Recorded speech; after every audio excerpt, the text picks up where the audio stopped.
Welcome to GROGTALK, episode 4. We're already at episode 4. It's crazy. Right? It is. It feels like we were just at episode 3. Just a short time ago. I'm James. I'm Dan. And so this time on GROGTALK, we're going to continue the trials and tribulations of Glade and Trixie as they decide what they're going to do after finding the trail that ends in front of an open, what appears to be a tomb-like structure with double doors that are ajar. And then we're going to talk about one of the main, it's kind of a pillar of Dungeons and Dragons. So when you think about the game, there's 3 parts to it. There's exploration, and you notice that in the first part of their adventure, they did some exploration. They also did an encounter, and again, an encounter can be combat, but it could also be a social interaction. And they did that with John the Blacksmith, and obviously combat, which is a lot of the rules are based on it, but it is not the whole game. And really how you split them up as a dungeon master in the game is up to you. So, I think, Dan, you're ready to get back into the adventure, right? To see what happens to Trixie and Glade? I've been waiting. I'm ready to go. You know, my only regret from last week is that Pixie didn't try to pick John the Blacksmith's pockets. Right. That's a missed opportunity. Or the bartender. Or the bartender. Or Rufus. Right, but there's still an opportunity, I think. Yes, and I think that would be certainly very first edition if you were to survive the dungeon and then go back to the hamlet and then be run out by a bunch of peasants Yeah. as they come and kill you because you decided to steal their 6 coppers. That's very first edition. That's right. Any questions from last time? Is there any rulings or anything concerns that you... No, everything went well. In retrospect, thinking about what I should have done, and I think you talked a little bit about this too, is so the ranger is surprises. As you noted, one of the benefits of the ranger is that the ranger surprises what I believe 50% of the time, and that's very useful. And so one of the things that I could have done was had the ranger sneak up as opposed to casting the sleep spell. So in retrospect, I'm a little nervous about having blown the sleep spell because, you know, in first edition, Right. You don't get that many spells. Pretty first level, you just get 1 spell if you're a magic user. And so I feel a little nervous about some of the decisions that I've made. But you know, it is what it is. And another thing I also regret, something that, you know, in the group IDM, you're a player in that group, and I think your group does it very well, which is instead of you do cut throats. But before cutting the throat, you interrogate.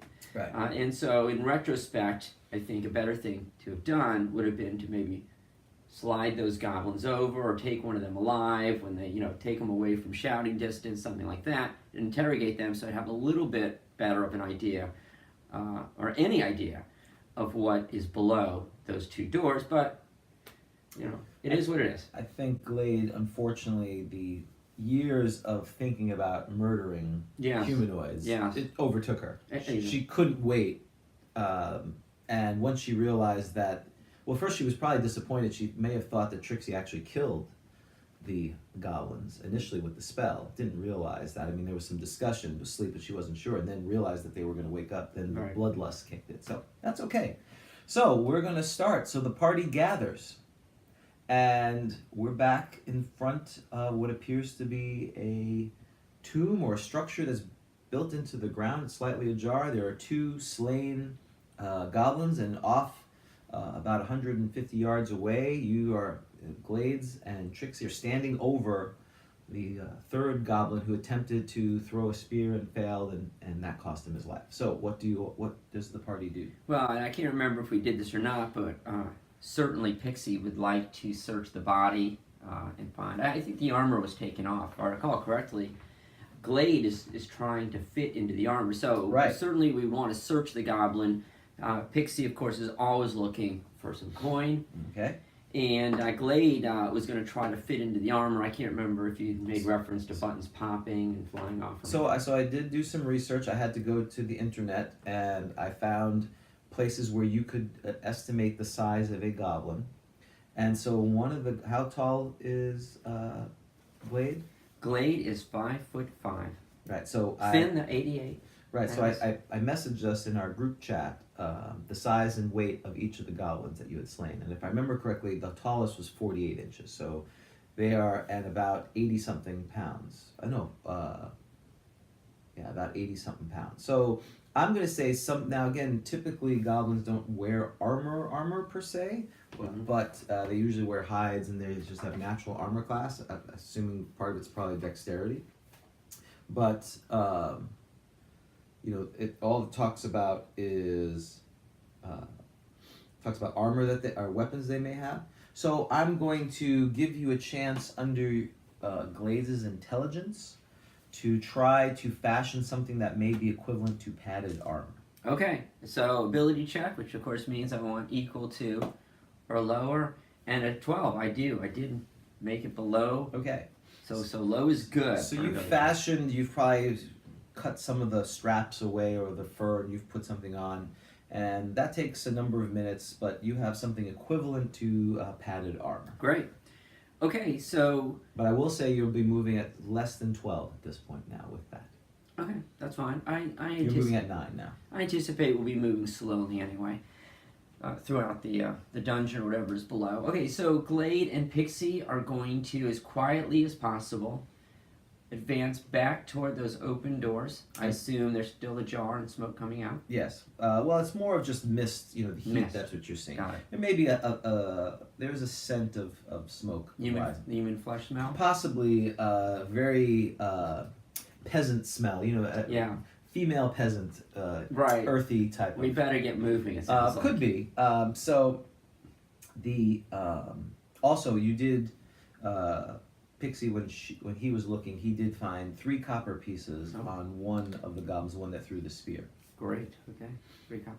Okay, so they will advance back toward the doors and the mist rising, and I think that Pixie, being the thief, is gonna take a look through the opening, and of course. Glade is going to stand and watch guard to make sure that there's no spears again flying through the air, or at least if there are, they'll notice it. Okay.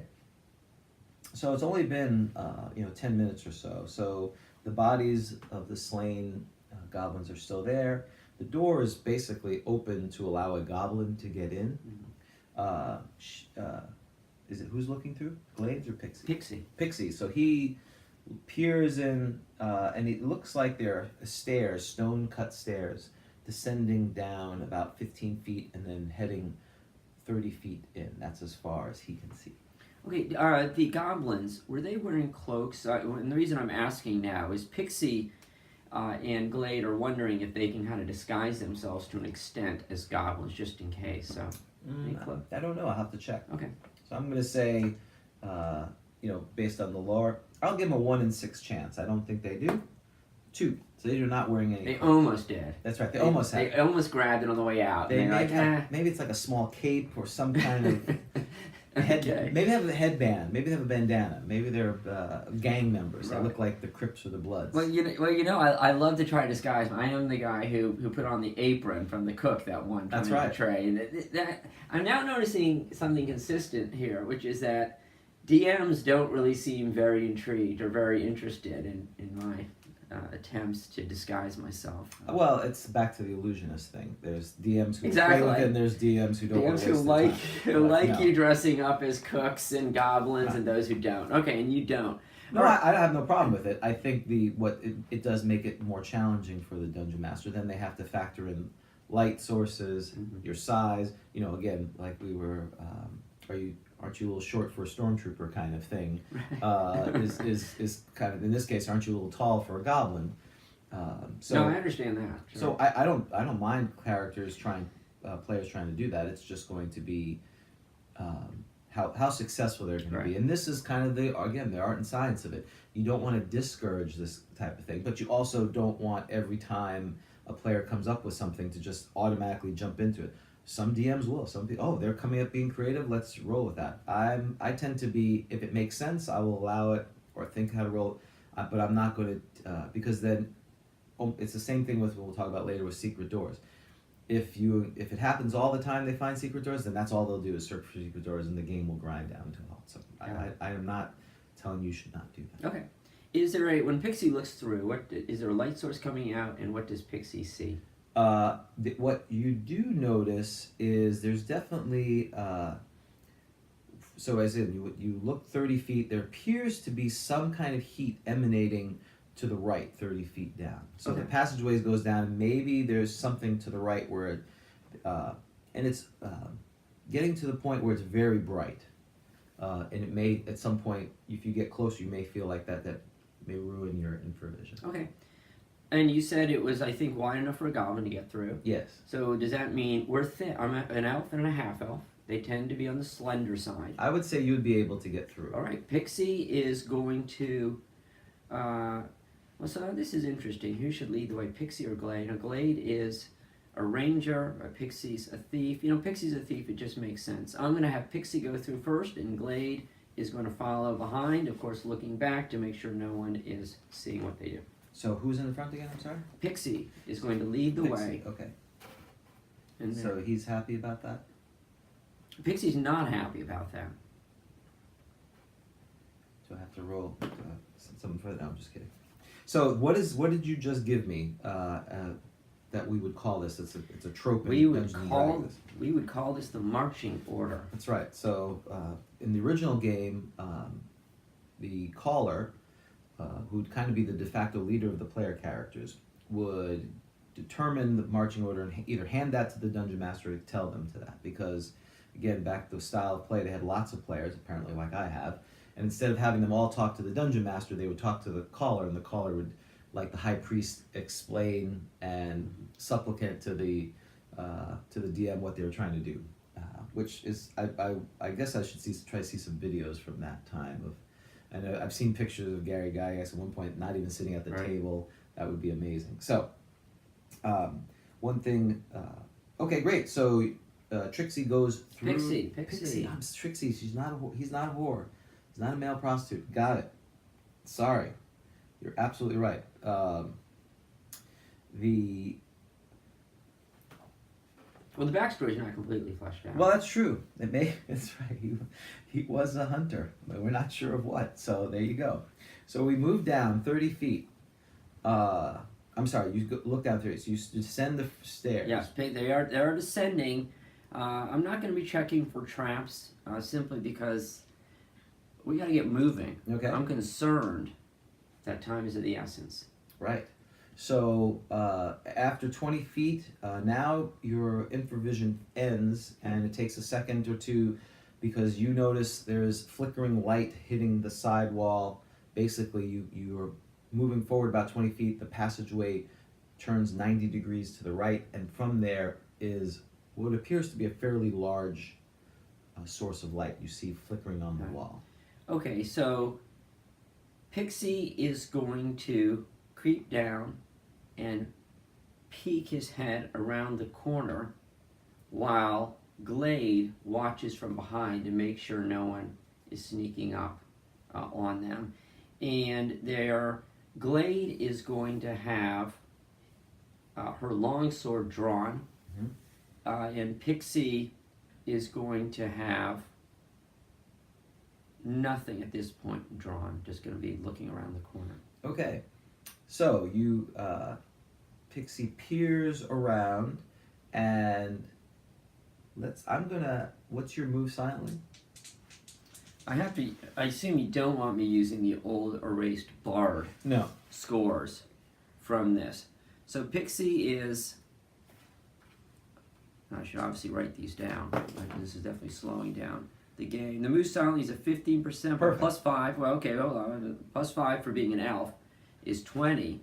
A dex, and the dex is now only a 13. We've gone over this 4 That's times. terrible. You're like, why is my Every dex time. 13? Because Right. you have a 17 intelligence. That's right. You're- 20% chance of moving silently. Okay. And explain to me again why you are not showing me the die roll. Because if you did not know this. Now, again, I could, once we get done with this part, I'll try to tell you why I'm doing this. But I'm not showing you because you don't know if you succeed or pass. Now, you have not asked for this. So I'm basically asking, it's almost like what I would call a passive thing that in your attempt to look over the side, I'm assuming you're trying to be silent as possible. So Sure. I'm kind of using this as a gauge of how successful you are. Okay. You peer in and you see what appear to be 2 goblins standing basically cooking some on a giant brazier that's in the center of the room. The room is about a 30-foot room, and the passageway continues past where you've come from. So, and they are standing, they appear to have haunches of meat, and they're talking in Goblin to each other in quiet tones. Okay, so Pixie then creeps back up and whispers to Glade what Pixie is seeing, and they'll now discuss exactly how to handle this. And they're going to make the decision that Glade is going to use her short bow, notch 2 arrows. Now, I have a rate of fire of 2, correct? I can do 2 shots per round, correct? That's right. Am I able to do those to 2 different targets? Yes. Okay. So what Glade is going to do is going to creep on down there, notch an arrow, and fire 1 arrow at each one of the 2. Because the range you said was pretty short. Oh yeah, it's short range. Great. All right, so no penalty for the shot. And as an elf, Glade is going to get, as a half elf. No, Glade does not get an adjustment. Elves get adjustment on bow, right? I don't think half elves That's do. correct. Half elves do not get a racial bonus. But I've got a no, my dexterity's not very good. It's not very good. Okay, but I'm going to do it anyway. Okay. And I can tell you about how many feet was it to the goblins? Well, they're from the corner. It's 10 feet. There's a Right. passageway 10 feet, and then it's another, let's say, 15 feet to the brazier, which is in the center. It's a 10-foot brazier. It's a very large center structure with a giant bowl, and the goblins are sitting there. It'd be great if I hit one of them and they fell into the brazier. That could happen. That'd be great. All right, we're going to try that. And knowing that this, of course, could, if they're not killed, I could hear the Briark. You could. Of course, is the goblin. That's right. You could hear danger. that. That would be not good for you all. That would be terrible. So, again, like the way I do it is once a aggressive action has been taken by the players, it is time for some kind of combat. We've moved out of exploration. We're moving to combat. Because elves and rangers are very stealthy and surprising, we're going to roll for surprise. So even though it's extremely unlikely that the goblins are secretly knowing that they're there, and he doesn't know that. They could be preparing and then turning around, but we still have to make a roll. So and can I also declare one other thing too? So I want to let you know that the minute Glade fires, Pixie's going to run in there, and Glade is going to put the bow away, draw a sword, and they're both going to, so it's going to be all sort of fast. They're going to fire, and the plan is then they charge. Okay. 6. That's not good. Oh, wait, we're rolling on, I have a 2. 2. So fortunately for you, you can only be surprised on a 1, and they would have been surprised more. So no one is surprised. So at the time, as soon as you start drawing, Glades must have moved forward and hit something, or just made the notch, and it startled them. So now it's initiative. Okay, let's do it. So what happened was I gave them a 1 in 4 chance to be surprised, which is exceptional because both the ranger is stealthy, and because they're in the party of elves, and it says elves are stealthy if they're with elves or halflings, basically I ruled that they were 1 in 4 at this point. And it didn't work out for me. Didn't work out. Oh. That happens. 4. 1. Okay, so now they get up and they're going to attack. This may not be, I don't know how much time you set aside. It looks like you set aside 45 minutes of our segment for this. Right. It might be shorter. We might need some filler. Right, so that's right. So Glades is... Can I just play the goblins after this? Just continue with the goblins. That's right. Kill Elissa or Elissa. That'll be fun. That's right, you can see what happens. I should win that one. She's tied up. Man, she could be a 4th level fighter for all you. Actually, she's killed them all. Then I'm Elissa. That's right. Oh, okay.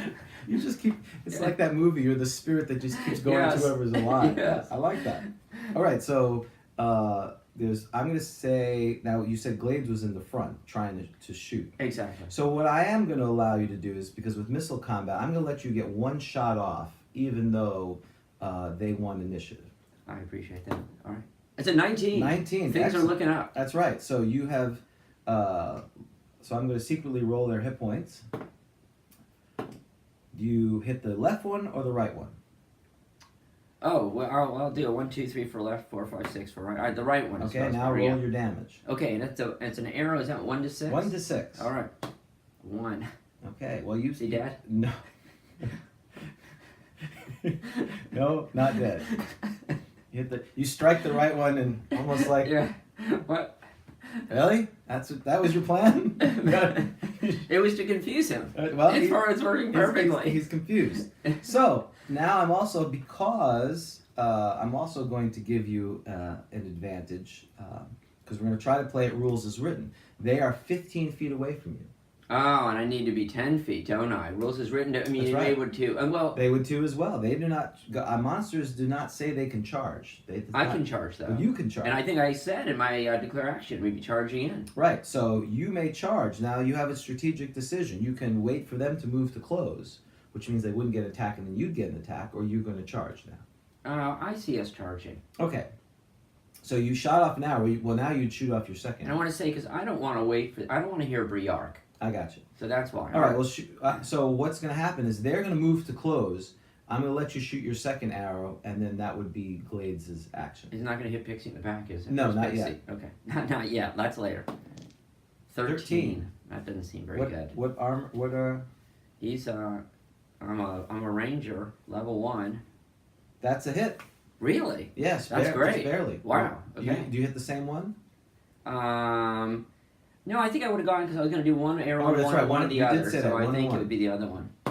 6. Oh, so after, again, this was the first time you shot your arrows, I think, in this campaign? Yes, I think so. Did you write down 20 arrows, by the way? What's your... So we talk about the arrow retrieval rule. That's right. Well, we'll get on that next. Okay. What did you say, 20 is what I have? I don't know. You didn't write it down? Well, it says 20 there. Yeah, now it does. So now apparently you have 18.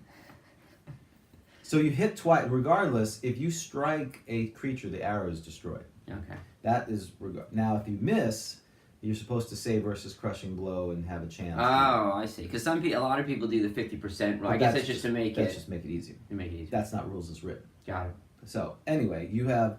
Fortunately for you, Glades was after the first shot was more steadied and shot straight into the goblin's eye socket, killing one. Yes. Who had only 4 hit points. Yes.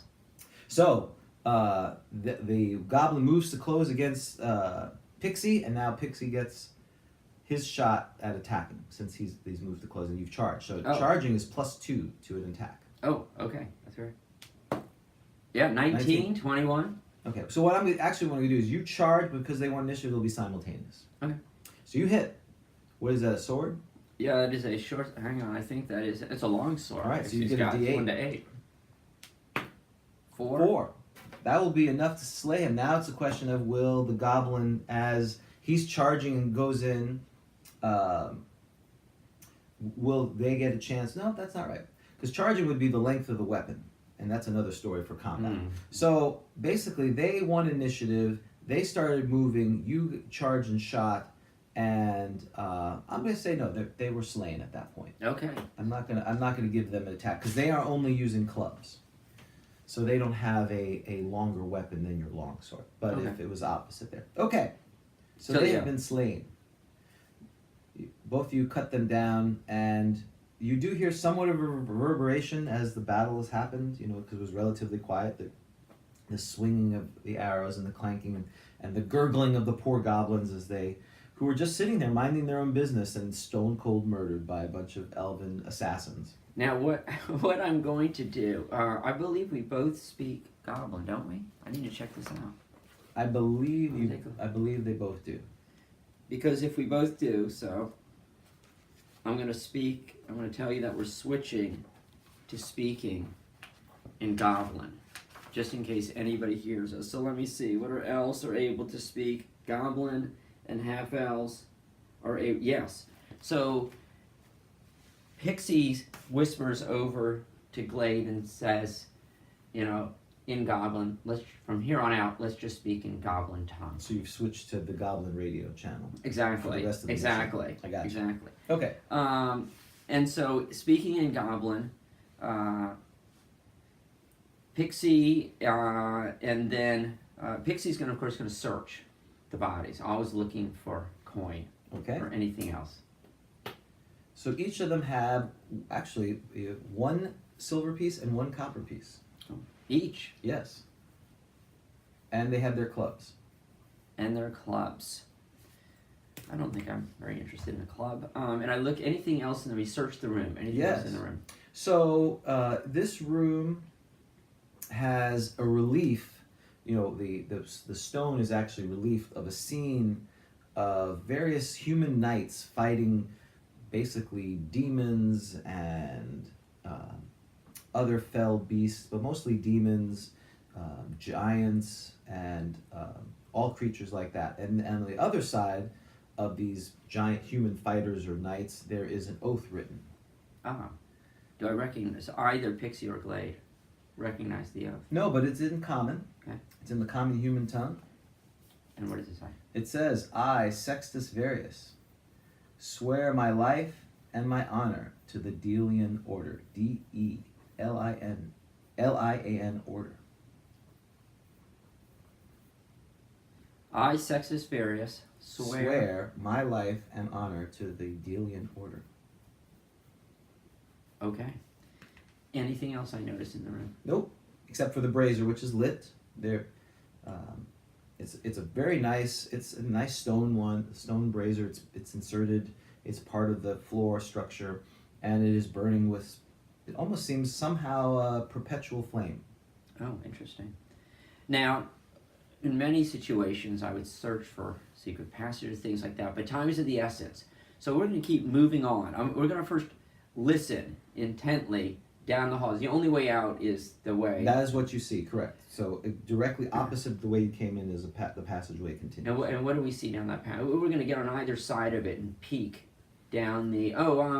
I think what we're going to do is we're going to. Can we quickly take the bodies and sort of prop them like on the brazier so it looks like they're standing looking in the brazier? The Good, Bad, and the Ugly, where they haven't seen that.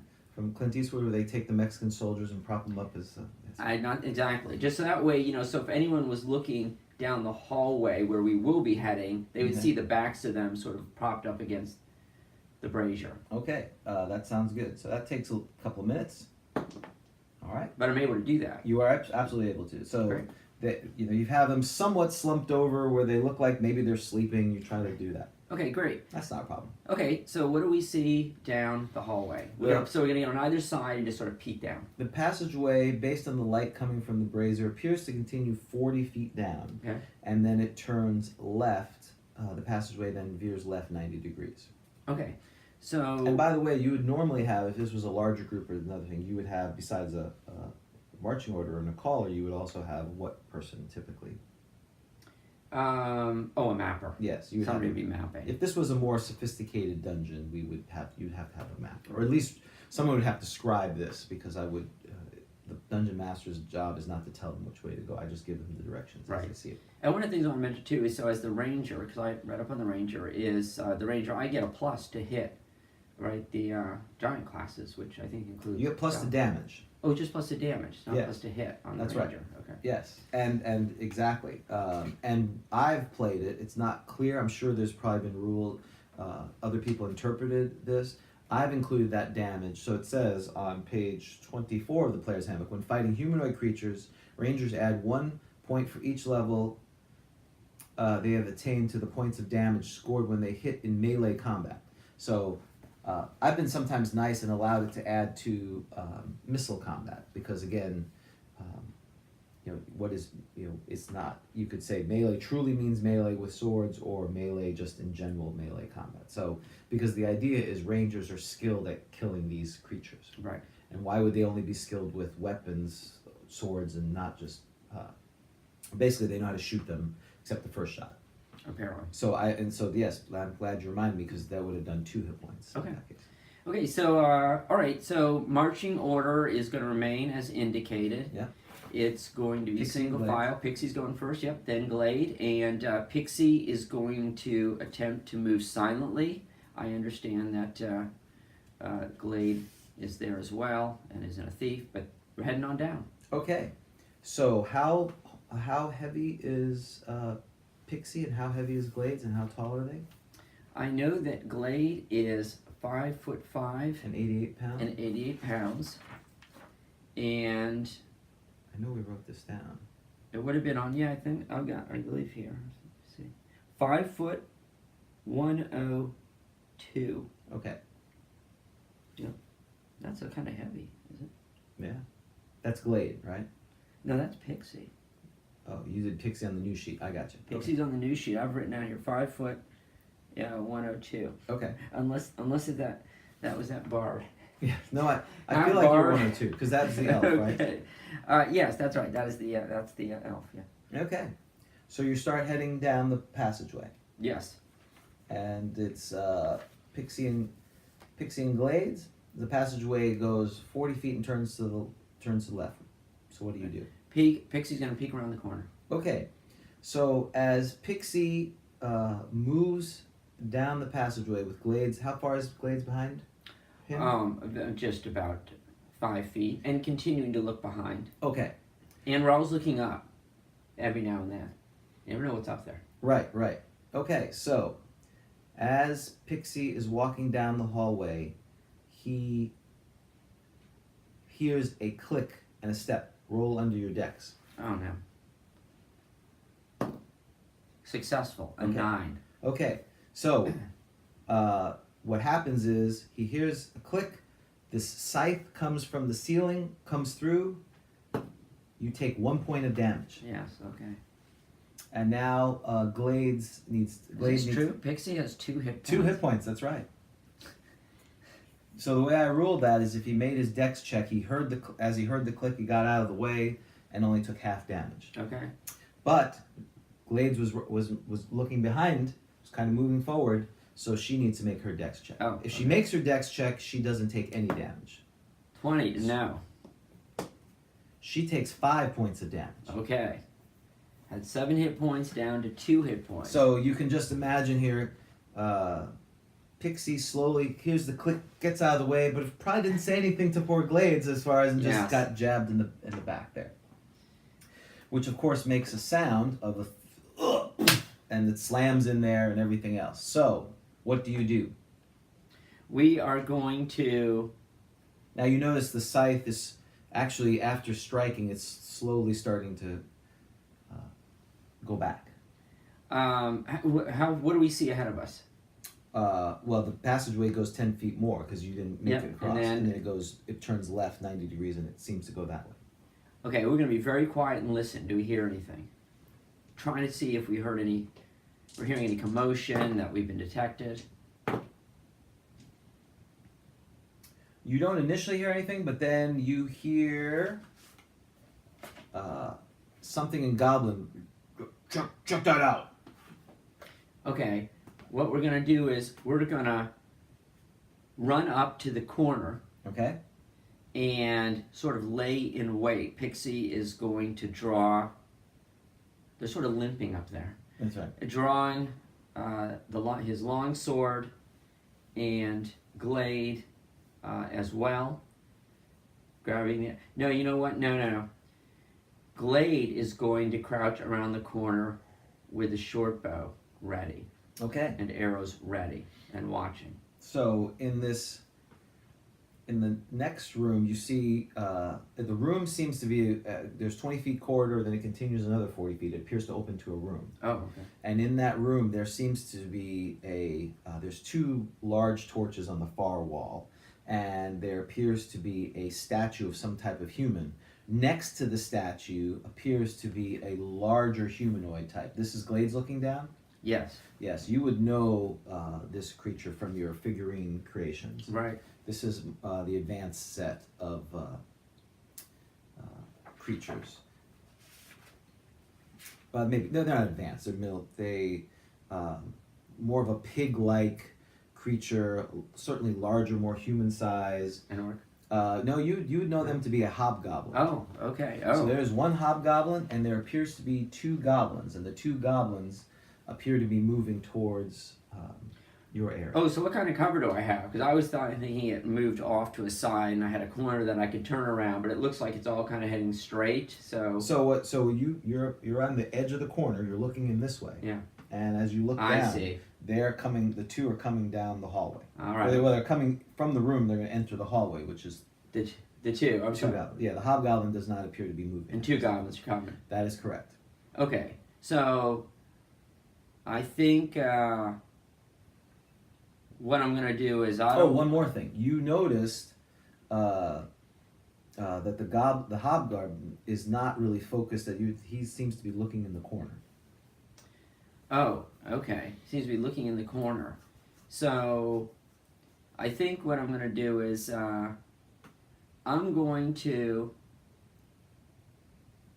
All right, we're gonna do the same thing we did last time.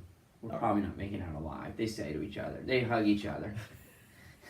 In a non-intimate way, but sort of intimate. Okay. Correct. Well, so now it's initiative. So you're gonna try to shoot your bow. Yeah, that hug lasted unnaturally. That's right. It was it was moment. weird. It was weird. Yeah, it was. You're the one. They're your characters, but okay. So it's initiative time. So the two goblins are moving towards. What is Pixie's action going to be? Pixie is, once the arrows are fired, Pixie is going to charge. So you understand that Pixie's a thief magic user, right? Oh, that's right. Well, I have no spells left. Right. Which hurts. Yes. Right. I'm not sure Gary got, and you can play your character any way you want, but it does appear like Pixie seems to be the frontline fighter more and more as we. Well, that's true. Glade does have the bow. No, I see what you're saying, but I've declared it, so I think it's too late, okay, right? So it's initiative. There's really not an opportunity to backstab. Five simultaneous. Okay, so missiles will go. So I'm going to say you get your shots off. Okay. And they will move to close. And is Pixie chart moving forward? You said. Yeah. Okay. So this is the two shots. This is the shots from right. The first shot is a one. Is a miss. And a 6. 6. Those two shots fly off. Pixie's dead. So how far does Pixie move forward?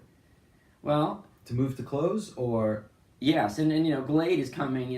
As soon as she can. Okay. Behind. So you basically each of you meet just at the entrance way. Okay. And that's your actions because you're not charging. Okay. And they're not charging. Okay. So there are two goblins, and you have, and now you see what Pixie sees is that in the corner, the hobgoblin was looking at a small young girl who's tied up there. Okay. All right. So now it's initiative again. Yes. Yeah, it's not going to go well. 6 simultaneous. Okay. So what is Pixie's going to attack one, and the goblin's going to attack them. Yes. And what's Glade's going to do? If Glade is an opportunity, but Glade wanted to, I know that may take some time, put the bow away and draw the long sword. She can. Okay. She can. So her only action besides that would be to charge. She would get one attack if she charged. Okay. Okay. Would that yep. be something you want to do? Let's do it. Yep, they're both charging. All right. So this is Glade's attack against one of the goblins. A 10. 10. That is you need it higher than that, especially as a thief. Hold on, let me see how many hit points they have. Oh wait, who is this? Oh, that was Glade. Glade. Pixie. No, Pixie. I'm sorry. All right. Pixie's just gonna keep going. Right on through. All right. So this is the goblin's attacks against Pixie. 12 may hit. Oh, that's terrible. 7. So I'm using the wheel. What's Pixie's armor class? Pixie's AC is an 8. 8. Well, they fortunately for you, they did not hit. Really? Yes. What did I roll? 12. Yeah. I need a 13. Wow. That's right. So there you go. What do you think of my strategy now? I think it's horrible. I think Trixie's a dead woman. Now you get your charge in. All right, so this is Glade, I think. Yes, right? Glade's attack. Come on, Glade. 1. 1. It's fortunately we do not have fumbles in first edition. You've rolled 2 ones. Are these your dice or these? These are the green dice. Oh, these. Oh, not yeah. the blue. You probably should have brought the blue dice. So okay, so now with this, the hobgoblin is now moving forward to engage with you all. Yeah, that was terrible. Terrible decision. Oh, okay. All right, so it's initiative. What is your actions at this point? We're running. You're going to try to run? Yes, we're fleeing. Okay. So let's see if you win initiative. 3. 5. Okay.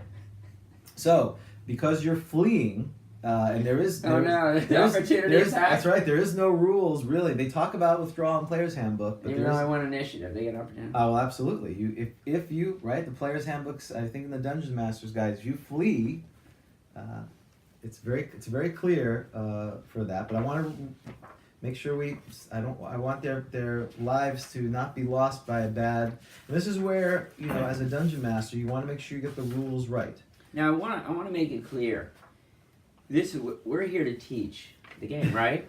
So part of what I was doing, I wanted to be clear, is trying to teach the kids out there Right. how not to approach combat. That's right.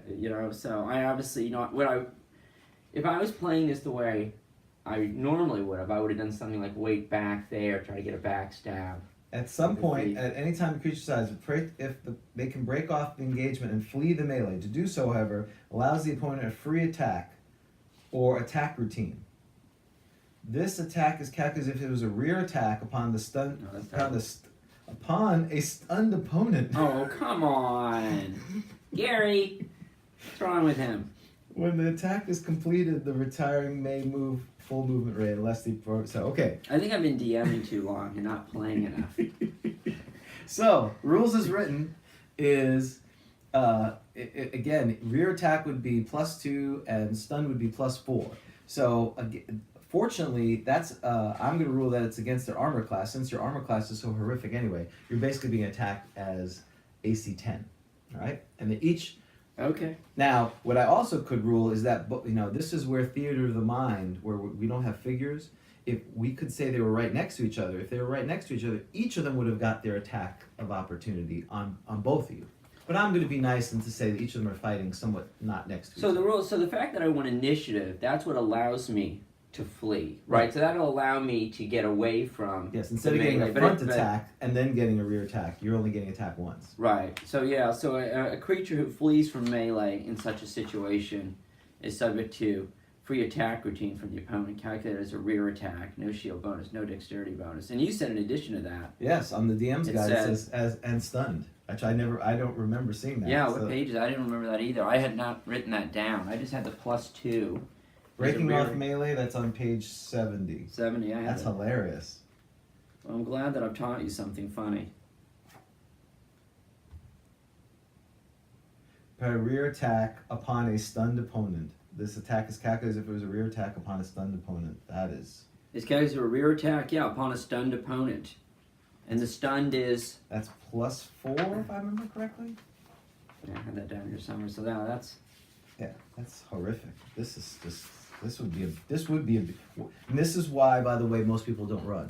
Because running is... I've learned something. And I think that this is the kind of situation where it's okay to slow the game down and get it right, correct? When you would agree with that, when you as a DM, that if when the character looks like they're about to die, exactly, it's okay to sort of slow it down to get it right. Treat all such opponents as if being attacked from the rear, but in this case, to be hit is it's +4 total, because it says treat all such opponents as if being attacked from the rear, but in the case that the hit bonus is +4 rather than +2. So they should have just said this attack is calculated as if it was a rear attack upon a stunned opponent. So I think what they mean by rear attack, it's +4 to hit and it negates shield and any dex consideration. So you're doing because the +4 is for the stunned. Right. So you think it's a +4, not a +6? Yeah. What you're saying? Yeah. It's taking the rear component of no dex, no that. So it's +4. So basically it's AC 10. Now, this is very interesting because you could rule this a couple ways. When we talk about combat, some things adjust armor class, some things add things to the dice. So the plus, right? Do you want me to do rules as written? Yeah, because that would be the plus. That's not. It didn't say AC. That's it doesn't say AC. It is a plus to the roll. That's right. It's plus to the roll. No, let's see what happens. Okay, so this is the attack against Pixie. His armor class is 8 normally, right? Correct. He has no dex or any bonus. Correct. So the goblin normally needs a 13. So with +4 to hit needs a 9. Okay, let's do it. 20. So how many hit points does Pixie have? 1. Now can I ask you a question? Yes. How are you applying the death rules? Because there's different ways. That's right. It's done. Right? So it's optional. So typically, if you go to 0, the character, the player is dead. But you could go down to -3, and we've been playing to the -3 rule. So I'm going to do that this time. Right. So it would take a single hit that brings me to -4 below to actually kill me. That's right. Right. Because my understanding is Gygax was concerned about, this. Right. Too much death. That's right. So basically a 1 to 4 Pixie will be unconscious. 5 and 6 he will be killed. Sounds great. 1. So he's Now, of course, none of this matters if there's no one there to drag. Well, Glade is. I don't think dragging Pixie out of there seems like a wise move. So unfortunately, both get the idea after engaging with 2 goblins and a hobgoblin that they should run. They turn around. He's just about to make it out, and he gets struck by a goblin. Well, Glade was a better shot. Right, and now Pixie thought Glade had told Pixie that Glade was a top-notch shot, that's right. and this. She used to line up figurines and take their heads off with the arrow. When Pixie saw the shooting ability, that's when Pixie said, "I need to run." Exactly. So so this deal went very south. All right. So this is the attack. The other goblin on Glade. Yes. 3. That's a miss. So Glades is successful. You move your full movement away. Yes. You would know, because you at least have studied goblins, that you would be able to outrun the goblin. So you move your full movement? Yes. Okay. As you run past, make a dex check, because you are running. I'm running. Is there a banana peel or something? No, there's the trap that you passed through again that's starting up again. That's right. And I wasn't even thinking about that. A 5. 5, you are good. successful. You are successful to get past it, and you take 1 point of damage. What's that from? Because you still trapped it. So I got it. So it's still triggered, and yeah. Right. I did mention to you that it was resetting again. So let's recap the situation here. The situation is Glades has just run, let's see, 90 feet from there, 30, 60. You're by the brazier. Has 1 hit point. Has 1 hit point. Pixie's back there. And how many hit points? Pixie was out 1. 0. Yeah, he took 1 hit point. Oh, because you bleed out. Right. Right? So you don't know what's happening. But 0. Right. All I don't you know. know- I know Pixie could be dead. That's right. I think Pixie could be dead. All that Glades saw was as she was running, she told him to run, and he just heard, "Ugh," and he collapses. And she just kept running, barely avoiding getting hit by the pit trap, or the scythe trap. Okay, so Now you're at the brazier. Okay, so what I'm going to do is I'm going to take out my bow. And now it's initiative, by the way. So And take out 2 arrows, yeah. Okay. And wait for them to come. So I'm going to turn around. Okay. This is not like I'm retreating all the way back to You're not the our rusty party. dagger. Okay. Right. 6. All right. Finally. Okay, so you not sure what's going to happen. So you won initiative, so you're waiting with your bow. Yes, I am. Where are you in the room? You're in the brazier room. I would like some concealment, so I'm going to be around. So you're going to be the corner. behind the brazier? Yeah. If you're behind the brazier, the Yeah. problem is the flames are there. Well, can I be at the corner? So Yeah, I'll give you some cover. around a corner. Okay. Sure. You're at the corner. You see the goblins coming. You're going to shoot at them. I am.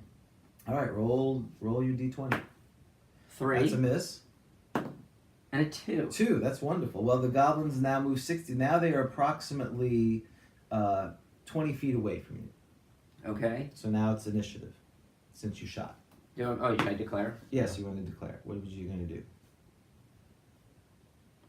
I'm gonna run. Okay. A 5. That's probably you've determined that you move faster than the goblins. Yeah. So I'm running out of there. So you've run. You're about 30 or so feet out of. You sprint out of the thing. You're able to. In fact, you push a little bit of the doors open as you flee out of there, and you're 30 feet away from the entrance, running towards the forest. I'm running to the rusty dagger. Okay. Well, I think this will be a good time to stop here. Are you sure? Because you know what my plan is. Okay, well, I'll let you finish the plan. Go ahead. So you run back. Now I have to decide. I'm gonna knock on the door of the shack. Oh, you're going to the tavern, or you're going to the? I'm going to John. John the blacksmith. The blacksmith, Okay. and I want to arm him with a meat cleaver. Okay. And we're going back in. Okay. I mean, I discovered. Look, the mission was a success. Yes, you did find. He wanted to know what happened. Oh, I have his good. daughter, I have and good I- news and bad news. I Okay, have well, good hold on. Let me see what. Okay, so actually, what I'll do is let's see. What did I roll that? Let's see. I'll do a reaction roll. I'll do it that way. To see if he. I love how if it's really low, isn't it like instant attack? Yeah. So he may just attack me. No, this wasn't for John. This was I was determining what the fate of Pixie was. Oh. Because he's not dead. Well, yeah, no, I figured, come on, you tie him up a little. Right. Yeah, Yeah, you're not sure. No, he is unconscious. So, yes. So, you're not sure what happened, obviously. But know. I rolled high enough that something, it's not their instant death, but you wouldn't know that. I don't know that. Okay, so you, after a little, what did we say? It was about, 45 minutes from here to back to the shack? Okay. Okay, so... So I don't get lost? No, it's dark, and you've kind of you're a Attacked ranger. by- You've oh, that's true. Attacked by giant I wasps. do have to roll for giant wasp. All right, and it is pitch black. So now you're going pitch black because you're just So I have going one through hit vision. point, it's pitch black, and it's, you get I'm in random a encounters, forest. and you get random encounters. So, and I hear noises. yes, it's pitch black, so it's random encounters, no encounter. So, Okay, that's good. So Things are looking up. You run through. You get to. I'm going to give a tracking thing. So as you get closer at -10. Because it is pitch black and you are. Do I roll for tracking? Or? Yeah, you roll. Okay, because I would know if I pick up a track or not. 26. All right, so you're a ranger enough, even though you're panicked from being assaulted by the goblins. You get back to John's. Is it emotional to see Pixie's tracks? When I don't think up... you've seen the tracks. I just think you know how to get back. Got it. Okay. I'm not gonna say what you feel, but you're kind of focused on getting back. I pound on the door of the shack, right? Oh, where okay. I believe is next to the Right. shop. So he kind of, who is it? Who is it? I say, it's Glade. I have important news. What? My daughter? Have you found her? I have found her, yes. Oh, thank goodness. Where is she? Elissa, my I don't know. precious she's back. Where is that other strange fellow? Where are they? Alas, she was not taken You've by... been injured. What happened? I said, yes, it is... Alas, she has not been taken by wolves, as perhaps you thought. I regret to tell you that it's much worse. She's been taken by goblins and a hobgoblin. Oh, okay. And Pixie has... Oh, you seem to take that quite well. Pixie... Oh, okay. And, It's like, oh. and there's a good life insurance policy out of her. And so Pixie... 50 gold pieces. That's amazing. My life can change. A new shop. I'll never have to be a blacksmith again. Yeah, I'm getting suspicious here. This is a setup. I'm supposed to be like the witness of, for the life insurance policy. That's right. Pixie- He hired the hobgoblins. This is a big scam. Pixie has fallen. I'm not sure Pixie's dead, but I believe Elissa is still alive. Here, grab a weapon. We must go save her. Okay. Let's see. So what's your charisma? My charisma is a 9. Well, and I rolled last time that when Pixie asked for a treasure, that he was very receptive of giving anything. So he is willing. You know how to get back there? I do indeed. Okay. I will. I'm skilled in such things. So you are wounded. You will need to. Do you have any way to help yourself? He quickly helps you bind your wounds and. I said, is there anyone who can heal in this village? And then Quickly. Then there's a sign from above. Perhaps you could heal yourself. Oh, that's right. I forgot. I'm multi-classed. Yes. Glades would remember that I am a follower of the That's hunting true. goddess. That's right. I forgot. I'm not just a ranger. I am That's a right. cleric. I say I can handle this myself. That's good. Unless you have No, I a have potion that you could give me. Well, I have one for myself. I wasn't going to share when I figured you were a holy person. Now but I say, thanks for reminding me. Yes, Yes. It seems like you're injured. Perhaps you should focus on it. I will heal myself. All right. So he has over the fireplace a bastard sword, and he grabs that and he says, "We will go." And he grabs a torch and says, let us go save her." And I'm going to heal. Can I cast Yeah. my Cure Light Wounds, which is 1 to 8? 1 to 8. 6. 6. So You're that's great. back to full hit points. Can we erase this tape and just start over? No, this was amazing. Okay. What's wrong with this? This is perfect. This is exactly the way This first is edition first is supposed to edition. go. Well, that's a good point. So, All right. So I think this is a good stopping point because now you'll head back because I think we've been taping for a little bit. Glade and John the Blacksmith, what does he have? He has a bastard sword. Whoa! Yes, he has a I bastard. thought he'd have like a meat cleaver. No, he has a bastard. He's a bastard sword. I said, John, why did you hang back? Wow, he's like a retired 8th level fighter. He's actually the lord of the ceremony. Great. That would be that would be very first edition. Okay. Why is this 12th level fighter not handling these problems? Yes, exactly. First level. So, okay. All right, so this is where we break. Yes, this would be a good break. Will John the Blacksmith and Glades save Elissa and Pixie from the clutches of this evil goblin gang led by some nefarious hobgoblin? What is the purpose of capturing Elissa? We will find out next week on that. So, well, that was I found that very entertaining. I'm sure you did. Yeah, it's usually what you have to understand about first edition games is a zero-sum game. If the DM's happy, the players are not, and vice versa. So we end this with James laughing. Me laughing, but a different sort of laugh. Well, I think the other challenge is when you play two characters and you're not really familiar, it's hard to remember all the skills. Well, and that's kind of a lesson too of why, even though the book says you could play multiple characters, they try to refrain from it because there's just even first edition, which has limited skills and abilities. It's hard to remember what you're capable of doing, and there's always that tension between the DM who tends to remember more things than the characters because they're really focused on that. You as a DM always have to be careful that the players may not use the skills that you think they're going to use in that situation. That's why it's a game.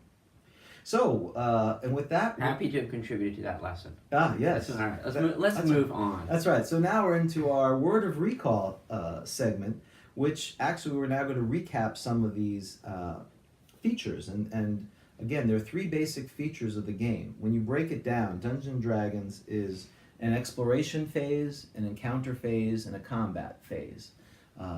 And your campaign will decide how much of the balance of that. In the games we play, we tend to be pretty combat heavy, then encounter, then exploration.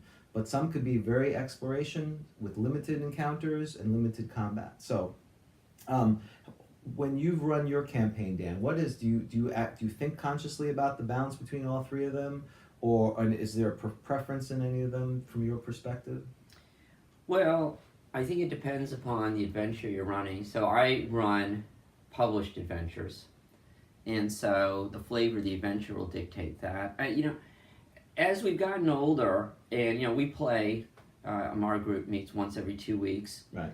And so we don't get to play that much. And so unlike when we were in junior high, and you can play every afternoon, time's pretty limited. And so my experience has been now for a lot of the players who are getting back into the game and have jobs, obviously, and other lives, that they don't want to spend as much time on sort of on investigating and exploration and encounters and discussions. It's more about getting into the action. So I try to now get the party into the action quicker, right? Because you could in a typical first edition game, you could spend hours in the city gathering rumors, right, information, traveling. I avoided a random encounter last session, but if I hadn't, that's combat. Combat takes time, and so you could easily eat up many hours before you get to the real meat of the adventure. So due to limited time, I try to get things moving along. Yeah, and depending on, this is where when you read the spirit of what I get out of the Dungeon Master's Guide, the Dungeon Master is the master of their domain, and they should be following these rules because that's the way the game is supposed to be played. It's back to AD&D. I was listening to a podcast, The Smart Party, folks out of England, a great podcast, and they had Janelle Jacques, right? Oh, Jacques. I'm hoping to get into one of her games at GaryCon today. I'm registering. Okay. I get one featured event, and I'm going for, Janelle Jacques. Janelle Jacques, right. So she was one of the prolific writers back in the 70s, and Judges Guild and a couple other things. Yeah, so she was on Magazine. And Dungeoneer Magazine. Yeah, so, and I didn't realize, but AD&D is kind of there's the difference between the home gamers and the tournament gamers. And the original D&D was kind of grown out houses, and the rules were all over the place and a lot of freedom. But when you go to tournament play, everyone's got to kind of know what they're playing. And that's always been the struggle between the different editions. So first, AD&D was supposed to be a very codified rule so that when you went to a tournament, you could figure it out. And then third and fourth edition, second, third, fourth, keep building on it. And then there was kind of this recoil of all these rules and crunchiness. So again, it's just interesting that the spirit of this was the Dungeon Master was to just follow the game, be in control of the game, and make sure each of the parts were done deliberatively, not just hand-waving things. And so, that again is the tenor of the campaign. So I tend to try not to hand-wave two things, but again, if it starts bogging the game down, and it depends how many players and how willing they are to do exploration. I think the thing with exploration, if you're going to have it, it has to be interesting. If it's just a series of breaks between combats and encounters, that's why they want to run through it, because there's not anything to see there. So, so exploration, it's not an encounter. That's basically the only, that's how you know you're doing exploration. You're either not talking to someone, or you're not fighting with something, or something that's intelligent. And so you have to navigate the environment. So some of the things you have to think about too is there can be indoor exploration, like in a dungeon, like Glades and Picksy were doing. There's outdoor, like where they're in the forest, and eventually, as your characters you may be going to other worlds or other situations that are not normal. So what are some of the actions that a player can do while they're exploring, when they're not interacting with people or in combat? So there's a lot of things that they can do, and this is, I think, one of the things about the game that can be tough, which is that 1E is very deadly. There's a lot of traps. Traps everywhere. And precipitous action, as we learned today. Mm-hmm. Again, I was trying to teach the kids out there a lesson. That's right. You hit all the checkboxes. I knew what was coming up. We didn't even practice this. I said, I'd like you to, you would have thought I said, please hit the trap. Please jump in when you're outnumbered. Right. He just did it on his own. Be reckless. Forget you're a cleric. Right. Forget you're a cleric. Have the thief magic user, probably the weakest of fighters, be the frontline fighter. Yeah, absolutely. That was tremendous. Thank you. So, and it is tough because there's a lot of traps. So there is a real incentive for players to, while exploring, to number one, have a thief out front checking for traps all along the way. Maybe have somebody with a 10-foot pole tapping along the way. When you then come to avoid the trap, like today. Now, in all honesty, so the reason why I wasn't checking for traps was because I was trying, some things I think I didn't handle well. But I was trying to handle it in the way I think the characters would under a time crunch, fearing that Elissa could be killed at any time. I didn't see it as a very sort of slow plodding, let me check for traps, and they paid the price for it, which is fair. I also was thinking, well, there's probably not traps here because the goblins are coming in and out, but then again, if they know there's traps there, they know how to avoid them, and I paid the price. So what did you surmise with this trap? Why were the goblins able to get around it and you were not? Well, I assume there's a trigger for it. I assume you step on something, some pressure plate or something triggers it. And I gave a clue here at one point when I asked you for some stat on yours. Oh, you said dexterity. Did you ask for dexterity? One of your attributes of your characters I asked for. Oh, I can't remember. I asked you something about your characters, just before I rolled for the trap. Your weight. Oh, you did ask for the weight. So yeah, so it sounds like a pressure plate or something like that. So, and that's where the Dungeon Master can be nice, or I could have said nothing. I just could have said rules as things saying, basically the trap had if goblins or lighter creatures could get poisoned. So I made it 100 pounds being the so they're not triggered. Yeah, no, I didn't even, that went right over my head as to why you're asking me that. Yeah, but that's okay. That's part of the thing too. That's good, yeah. And as a DM, I can't assume the player's going to get that all the time. So then you have to decide, is this going to be, how deadly do you want it? Well, they shouldn't, because you really shouldn't be asking me that to give me a clue. I don't think. To give me a clue. And I wasn't. You weren't. I needed the information to know. Right. The module doesn't say, it just says halflings and goblins are able to pass by. And that's tough, which is nice, I guess, to have the character sheets, copies of all that information as a DM. Now, that's a lot of stuff to hold on to, because that does happen when you're DMing. you need information, yet you don't want to give a clue away, and you're kind of thinking about how to nonchalantly ask this information. But so there's a lot of things you can do when you're exploring. You can be checking for your thief, be checking for traps out ahead. You can be listening at each door, and to see if there's anybody on the other side, if you hear anything. Now, the problem is, so the good of that is it reduces character death.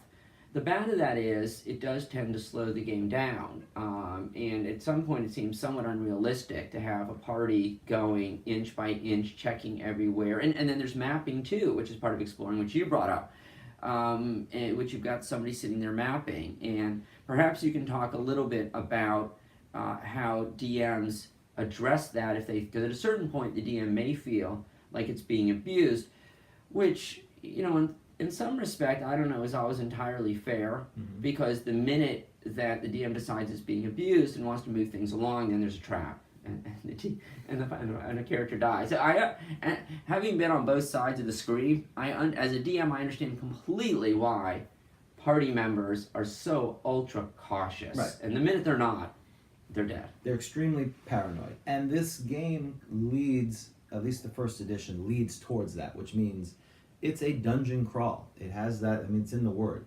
The movement, time in the dungeon slows down as far as the amount of time that passes as opposed to in a combat or an encounter. So in the rules, if your movement, so for instance, if the slowest player is, let's say, wearing plate mail, which means they can move 60 feet in a combat round, in moving the normal dungeon, that's 60 feet every 10 minutes because they're mapping, they're looking around, they're being careful, they're trying to be as quiet as they can. And so it's literally, 60 feet in 10 minutes is ridiculous because they're doing all these other actions. And it also says that after every 5 turns, they're supposed to rest a turn because it's so stressful as they're walking around.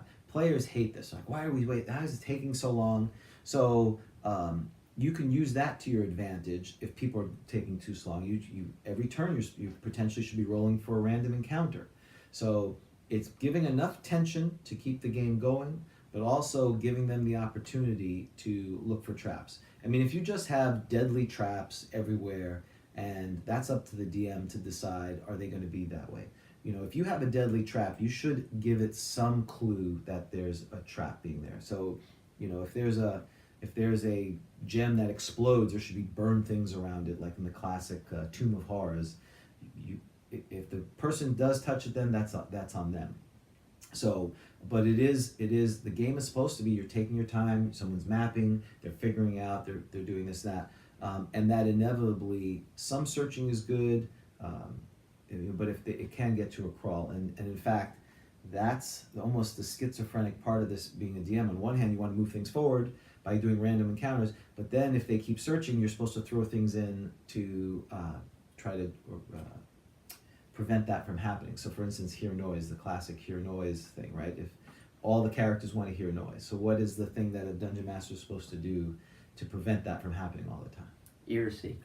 Yes, ear seekers. So yes, there's a monster. The way it's described is that hearing noise, you can't just put your head to it. You're supposed to take off your helmet, right? Because if you're not, you get hit. You can get attacked more. And then what happens is there's a slight chance for an ear seeker to be in the door, and they're on page 36 of the Dungeon Master's Guide. And you need a cure disease, because if not, if the creature enters a warm place, it will lay 9 to 16 eggs, then crawl and die. When the eggs hatch, the larva eats the surrounding flesh, generally burying inwards to the most, killing their host 90% of the time. And it sounds like wasn't there something like that in one of the Star Trek movies? Right. Yeah. The Khan. Yeah.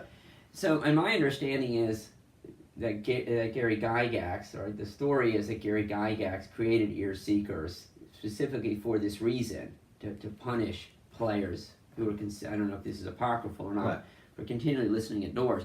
And I assume, you said, very rare, so, the monster manual indicates the frequency of monsters. Right. I assume, of course, if the DM wants, the DM can simply place ear seekers in a door, right? Since the DM is the creator exactly of the adventure, they can do that. Which I thought, again, I think that's pretty harsh to have ear seekers there.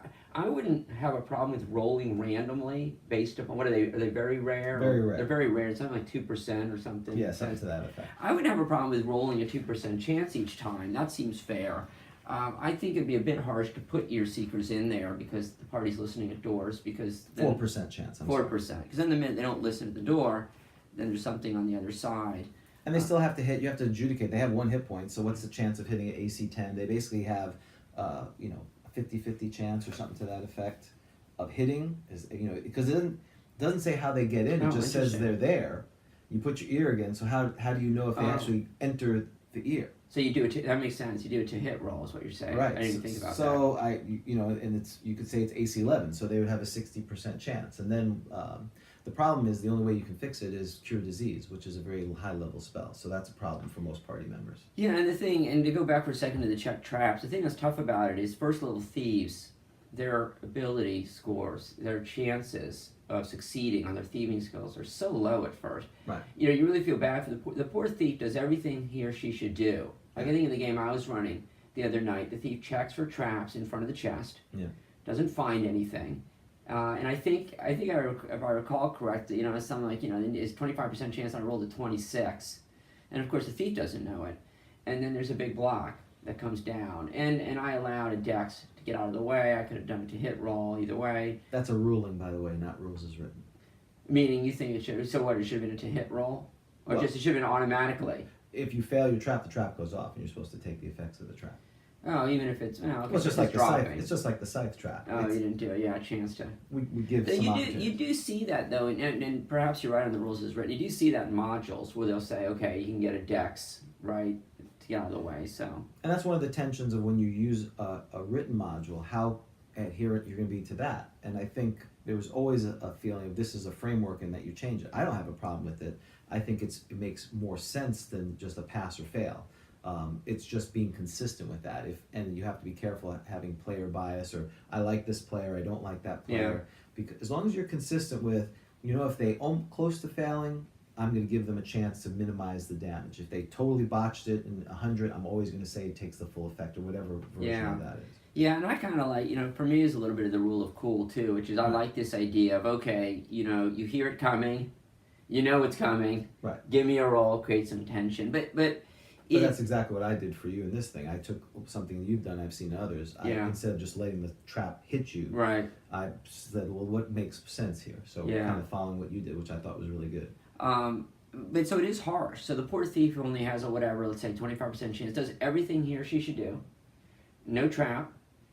Opens the chest, and then a block is falling. Right. And if you're playing it straight up that the trap is triggered, now you take the hit, and the poor first level thief has 5 hit points. If you're lucky. They're probably crushed, and they could die right there and be splattered, and that's that. But again, that's first edition. Right.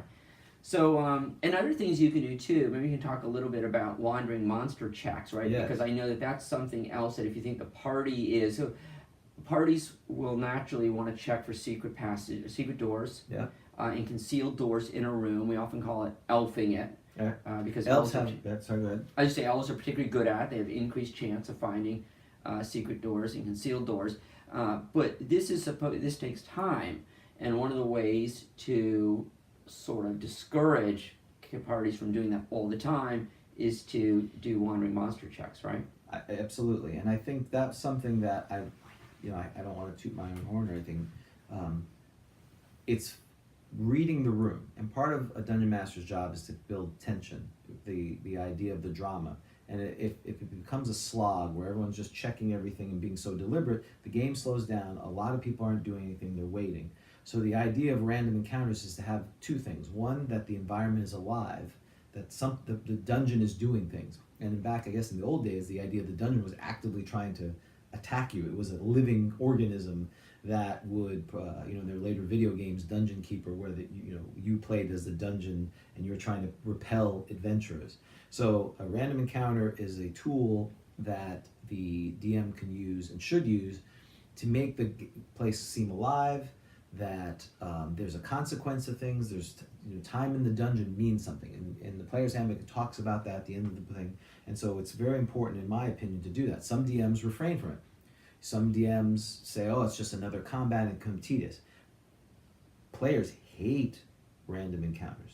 They hate getting damaged in the exploration phase because they look at it as resources are being lost to them. It's reducing their chance to getting to the end to where what they want to get to, which is the money and the treasure. Traditional dungeons are set up what? Nothing's good in the front. All the good stuff is in the bottom. Everything you do, you want to avoid, well, at least smart players try to avoid everything they can to get to the end of the dungeon, whether it's to find Elissa, find the gold, find the magic items. So you're trying to avoid any damage, so when you get there, you have the maximum chance to being hit. So in this case, when they got hit from the trap, that didn't help their cause. In fact, it made their cause worse. And Trixie didn't matter too much. He only has 2 Picksy. Trixie. Well, it could be Trixie after this. We're not sure what how goblins and goblins are doing. I'm just saying, but this could be that would be an adult show, which we're not doing here. But he only has 2 hit points, so it didn't make a big difference. Unfortunately, I only rolled 1. But that just reduces resources. So random encounters. One of the other things as a dungeon master, you can have random noises. This is something that I have to constantly remind myself. Having random noises, smells, sounds, so that the dungeon feels alive. Because if it's just you go down this hallway, you make a left, make a right, that's why players want to accelerate it, because they feel like this is just, the drive time between two events. So we talked about searching for traps, and I do this too, it's supposed to take 10 minutes for a 10 by 10 foot area. And sometimes the players go, oh, I'm going to search the room. Well, if you look at the room, it could take an hour and a half to search the whole room. Right. And we tend to do that in 10 minutes. So again, that's an opportunity. If they're searching too much, 10 by 10 foot area is 10 minutes for one person. And if most modules in dungeons say for every 10 minutes, you're supposed to roll random encounters. So if they're searching too much, that's one way to prevent that. Yeah, the tough thing about that is the first edition, the adventures in the dungeons tend to have a lot of secret passages. Right. And in some adventures, that secret passage, you've got to find it for you to continue on to find your ultimate goal. And the problem then is, it's this idea of, secret passages, it seems to me, are put into these adventures to be found. And by making them secret passages, though, you create a chance that they won't be found. That's right. And that can be frustrating. So I think that, I have a love-hate relationship with secret passages and secret doors. They sound cool. They sound awesome. I found a secret door. People, I love telling players that they found it. They're very excited when they found it because they've accomplished something. But then again, it drives me crazy when there's an important secret passage and they don't find it. I mean, I ran an adventure recently where you guys didn't find the secret passage, and it was a pre-written module, and you had to find the secret. If you didn't find the secret passage, the adventure was coming to an end. And I was playing it by the book. Right. Maybe I shouldn't have. You didn't find the secret passage, and you went home. And that was it. And people were, boo, that adventure's terrible. I think there's been like 4 of them where we're like, okay, we're running because we got beaten up, and the same thing, like, oh, well, you didn't even you've only done a third of the dungeon, and you get that kind of feeling of, well, we haven't accomplished anything. I think with secret doors, one of the things that dungeons that either pre-written or on your own don't do well that we should do is back in the old days before you made a roll, encourage your players to say, what are you doing to look for secret doors? And instead of just saying there's a secret door, right in there that there's a lever. Because a lot of times just as a secret door, it doesn't say how the door is open, if there's a sconce that you have to pull down. So this way you can A, encourage players from doing things, and B, if that doesn't work, then you can fall back to the roll. But if there's just a constant thing of, well, I roll, I miss, or I don't roll because there's too many monsters, then what happens is, like me as a player, they clear the whole dungeon out. They still haven't found what they want, and now they're literally tearing 10 foot by 10 foot through the room. And they still may not find it because you only get one shot at it per character. You can't keep, in theory, you're not supposed to keep searching. You could allow that, but now it seems like a waste of time. So how do you fix that? I think a combination of really understanding your doors. Another thing that comes up a lot, well, which way does the door open? Does the door open inward, outward? A lot of the modules don't say what it is, so you have to kind of define that as a rule for that. So some of this quote-unquote flavor would help with that, but it is frustrating. The module that they're running through right now, in order to get to the next module, they either have to find this or they're going to have to leave and travel 3 days and figure out how to get there. So I'm curious how that's going to work out. And that goes back to how much description do you give to a player. So Dan, a lot of times these modules that are written, or the ones you write, you kind of take a couple of notes, and if how do you balance between giving so much description that's either boring or you reveal, oh, there's a wall sconce. Why did he mention the wall sconce? And then all of a sudden they're gravitated to that. Or do you just sit there and say you have your standard room and there's, has a couple of torches and this and that? Tell me how much time I've had to prep for this adventure session, right? So and then I'll tell you how much room description I'm giving as a DM. What I've noticed is preparing for an adventure you can spend as much time as you want, because let's say that there's 100 rooms in a dungeon, and typically, in many of those pre-written modules, they're not going to give a ton of description for the room. And one of the things that I discovered, when I say discovered, it's like, it was there all along, is I think the dungeon dressing portion of the DM's guide, where it's random, but it's got it's nice because it gives you a lot of ideas of things that you include in there. And if you've got enough time, I think it'd be great to go ahead and do a good description of what's in there, to give it the flavor. Because I think it does probably I don't know if it gets boring or not for the player, like, oh, what's in there? Oh, it's a standard bedroom. Right. And okay, well, what does that mean? And then you're on the fly, you're saying, oh, well, there's a bed and there's a dresser, as opposed to having that all written in advance. But if you're going to write it in advance, it's nice then to add a little bit of flavor to it. There's this sitting on the edge, on the edge of the dresser. There's this. But then the downside to that is when you start giving a lot of description, understandably, party members think that everything's probably important. Right. So you place and then there's a candle laying there. Candle.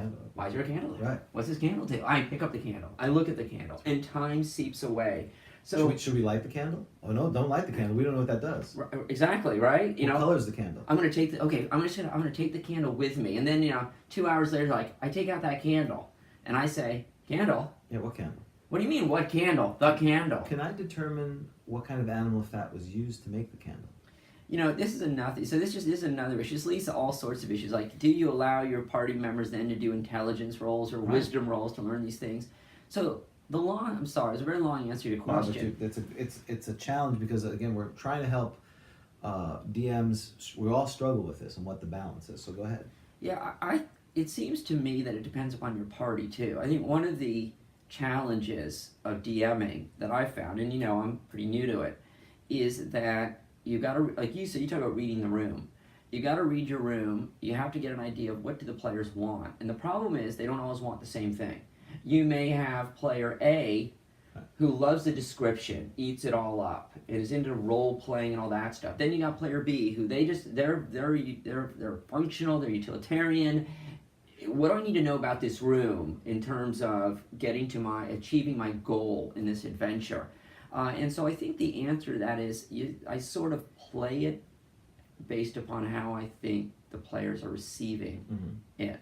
But that's tough. When you first start DMing, you don't realize what questions players are going to ask. And the more you're with the group, then the nice thing about it is I know now the first things my group's going to say is there a way out of this room? Right? What's in the room?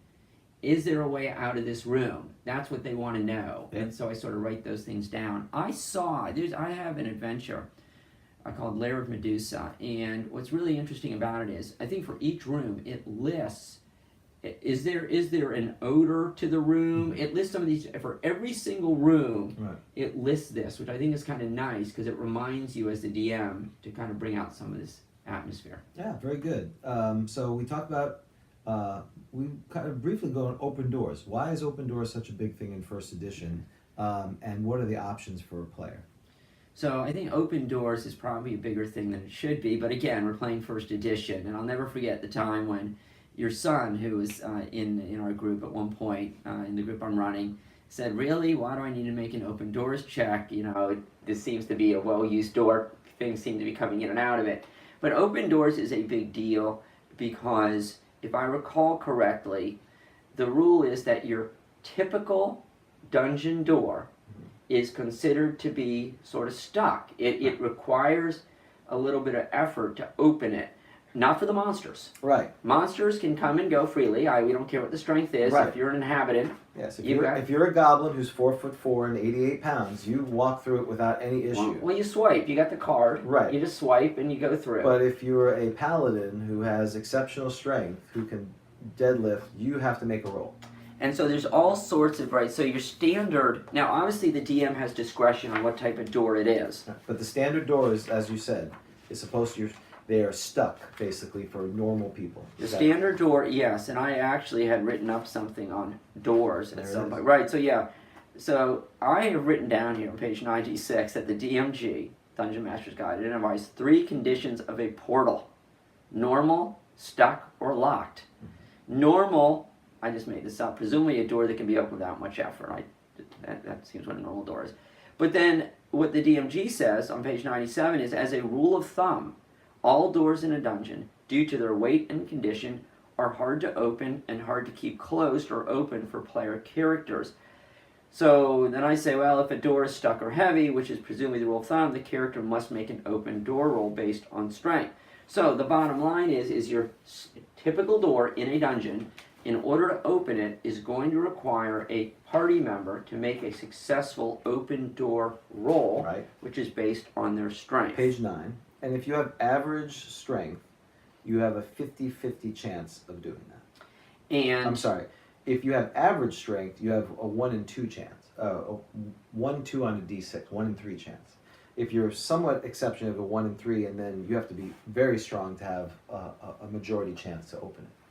So I found that this is not a big deal. I think that players like to roll dice. Mm-hmm. I get that. I'll never forget your son. One time too, it'd been like 3 hours into an adventure, and he announced he hadn't rolled a die yet. And I always remembered that. And I think there's a lesson there for the DM. Is players like, I do as a player, we like to roll dice. Exactly. And opening doors allows players to roll dice. No one's gonna die. Well, unless there's a trap, I get it. But opening a stuck door, no one's gonna die. So let them roll their dice. I think it's a little, I don't know, I think it's a little odd to have to try to roll for every door. But what's interesting for me with party members is that they often don't have the strongest member of the party be the consistent door opener. Right. So the gnome steps up and says, okay, you're at a door. Gnome says, I'm going to try the door. Okay, right. Roll your dice. Now you might say, what's the big deal? But the big deal is that if there is something on the other side and you try to open a door, you're probably making noise. Exactly. So it makes sense to have, I think every party should say, okay, who's got the... Well, first of all, there's so much wrong with that. I apologize. What was wrong with that whole situation? I don't know. Well, as you see what happened to Picksy and Glades, obviously. When you said in this hypothetical scenario, you mentioned a character. What kind of character was this? Oh, you mean there's no gnome? Right. Why is there a gnome in the first place? Well, that's right. Why are they in the campaign? Well, the campaign is wrong at that point. Well, if Pixie dies, you need to. This is incentive for you to let Pixie live. Right. Because if Pixie dies, you know what Pixie's being replaced with. Yeah, it'll be well. No, you don't know that. I mean, it could be a gnome. I'll make it a gnome fighter just to spite you. Well, and it's interesting because yesterday, my campaign I ran yesterday, and one of our friends runs a gnome illusionist thief. Right. And we're in a giant steading. We're in the steading of the hill giants. There's a combat going on, and he is trying to open up a giant door, and was not successful. He's like, "Well, I want to use a crowbar and try to open." I'm like, "You're a gnome thief illusionist with a crowbar." I'm like, "Well, I'll give you a chance." Ben Bars, I think he had like a 4% chance, and he was not successful. But still, and the paladin is watching. No, the paladin's fighting with others. They're trying to free these orc slaves that are there. But the fact that he thinks these are not even normal doors. I mean, you could argue, well, perhaps these are doors meant for hill giants, right? And he's thinking that he has a chance to do that. So, you want to talk about out of things? It's almost like the thief magic user running up to attack. But like I said, everyone does it their own thing. That was a lesson learned. And here's another thing too. So number one, the thing that surprises me, I like this part of the talk here because I get to be judgmental. Sure. Unlike the adventure part. Right. Is number one, figure out who should be opening your doors. You might be able to have 2 people try to open the door at once. Anything to increase your chance. But there's no rule to improve that. So you have to do some kind of ruling as a DM to decide if 2 players are trying to open the door, does that give an advantage? Correct. And what do you do in that situation? Right. Another thing too is. So what do you do in that situation? Oh, it would depend. So if two fighters were opening, what would you do? And I want to think that maybe a sage advice from the Dragon magazine had talked about this at some point. I'm sure. Yeah, but it is, and that's not binding, and it is not. There's nothing by the book about it, I don't think. I would say if I felt that there was an additional, if I felt that there was enough room for both of them to try to open it, then I would just wing it as to what I thought the additional, whoever was the strongest, and then maybe I'd probably add one. Or subtract one from the roll. Or subtract one from the roll, or make it one increased chance to do it, right. Yeah, either increase their chance by one or subtract the roll by one. Right. And I think that's very fair, and that's a good example of don't grind the game down to halt searching the internet for sage advice. If you don't know what the rule is, and the normal rule is the best fighter has a 1 in 4 chance, give them a 1 in 5 chance if 2 people are helping. And here's what I think. Here's my second thing that I think is interesting, is that Player's Handbook, page 9, says that a character can make as many tries as desired, but each attempt makes considerable noise. Right. So what usually happens is, Paladin tries to open the door and rolls a 6, and everyone groans. Exactly. Gnome says, I'm stepping up. That's right. Well, no, the Paladin should try again. Yeah. So figure out who your strongest character is, and they're the ones. Ask the DM if you can have multiple people try, and have them continue to try. Don't have a line where, the halfling at the back is now trying the door. But I've done that too. I keep conflating or mixing up. There's some things that you can only do one time. Right. Searching doors, you only get one shot at it. Right. Door you can open. I think after so many fails, you have to take a rest. I think for Ben Bars or one of these, you only get one chance. Again, that's one of the reasons. But you're right. Why the human should, the person who's most likely chance, it shouldn't be a conga line of people trying to do it, because again, you're making noise, you're losing the element of surprise. And then the issue is there's no rule for, let's say they all fail, they can't open it, it's locked or something. Do you allow them to bash the door down? How long does that take? There really is no rules in that. So how do you adjudicate if they're unsuccessful because the door is barred? Right. Not magically barred, but it's barred in somewhere. Do you allow them to bash it down? If so, how do you handle that situation? Right. And if I can mention real quick too, because I've got 2 other kinds of doors I've written down here. Apparently there's, quote, very heavy doors, which might, the DMG on page 97 says, might reduce the chance of success by half. See, I did not know that. Yeah, so you got very heavy doors. Then you have metal doors. Metal doors, usually locked, are very difficult to open, requiring a knock spell or similar means most of the time. And then I have something on locked doors. So what I've written down here from locked doors, DMG 97, 2 or 3 simultaneous ones are typically necessary, which I thought was interesting. I did not know That's that what either. I've written down on page 97. Wow. I spent, the first thing I did when I decided to DM and get back into the game 29 years later is recognizing the importance of doors. Yes. I studied doors. And I probably should have studied, yeah, that's me. Apparently I should have studied, like, what do clerics do? What do you think? I know, we're now on to you've hit my area of expertise. So doors. I'm going to, next time, if I write, I took this module off the internet, which, again, I'm not going to share it until the adventure's over, but next one I will write one that just has a series of doors. Doors. Get smart. Yes. Just Get smart. I can handle that. That'd be a great adventure at a convention. It would go over very well, wouldn't it? Just a series of doors. Yes, I have on page 97 that a series, 2 or 3 simultaneous ones are typically necessary. Yes, I see that. Do you see that? Have you found that? No, I see that. I see doors. Let's see. Well, I'm not going to spend a whole time yet. Yeah, it talks about the different heights, and it's very difficult to open. Oh yeah, look at it. Locked doors, and on doors, right underneath the bold, where it says Player Handbook, Character Abilities, 2 lines down. Yeah. Locked doors might only open if 2 or even 3 simultaneous ones are rolled. Wow. Isn't that interesting? That is crazy. So I didn't know that. So if it's a locked door, it could actually be forced open. It'd be very hard to do that. So if it's a locked door, of course, if you've got a thief, which hopefully you do, our thieves can use their open lock skills. And you know what the Player's Handbook on page 27 says?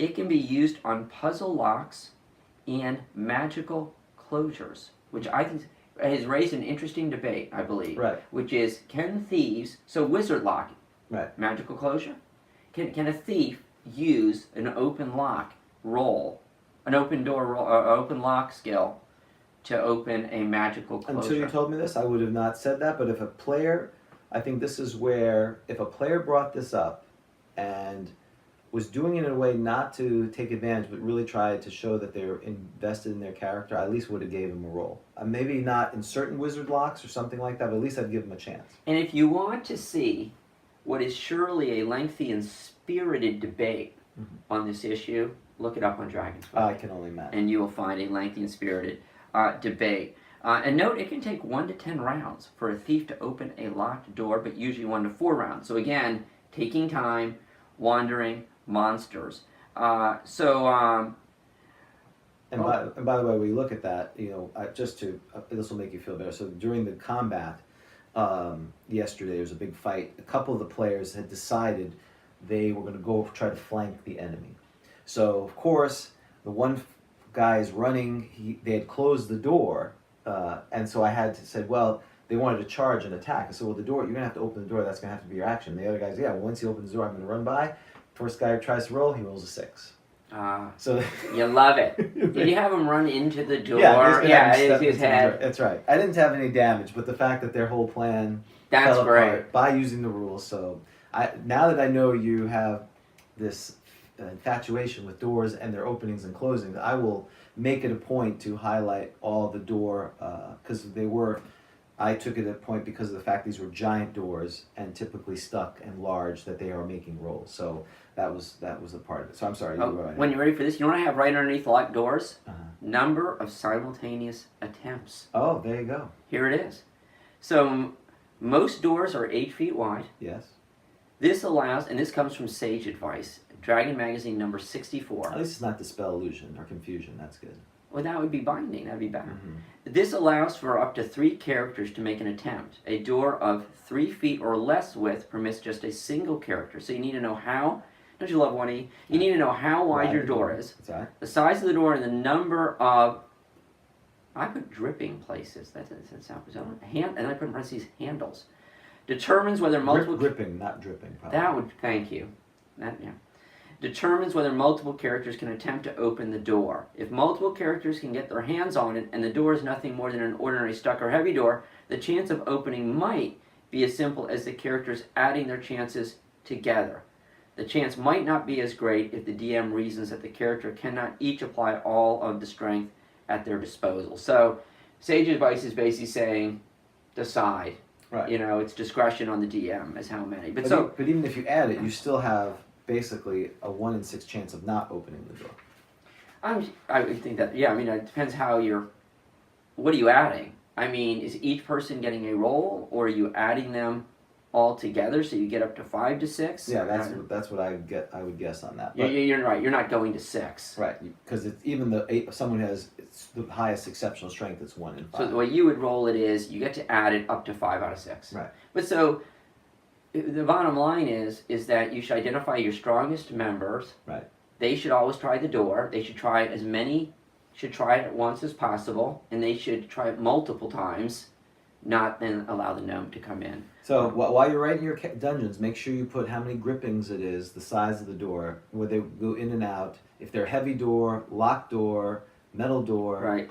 That's the just size, doors. and you say the size of the width of the door. So send your list of doors Yes. to info@grogcon.com, and Dan will be happy to list the type of door where they run in and out, if they're heavy, magical, sealed, and everything else, and he'll send it back. Yeah, you're right. This could be a new business. Right, you could just be the door creator. I'm the door guy. The door guy. Dan, the door guy. So please send your list of doors that you need to have, and we will be, in fact, if the first person to do it, we will run through and figure out the doors for your dungeon. We're not serious. Don't say. Well, the good news is no one's watching or listening to this, so we're not going to be inundated. I actually had someone at my game mention that they had listened to a couple of our podcasts, and I don't remember anyone telling them about it. So something's happening. Oh, that's good. That's good. There's a buzz. Is there a buzz? You think? Well, maybe it's a itch at that point. It's not really a buzz.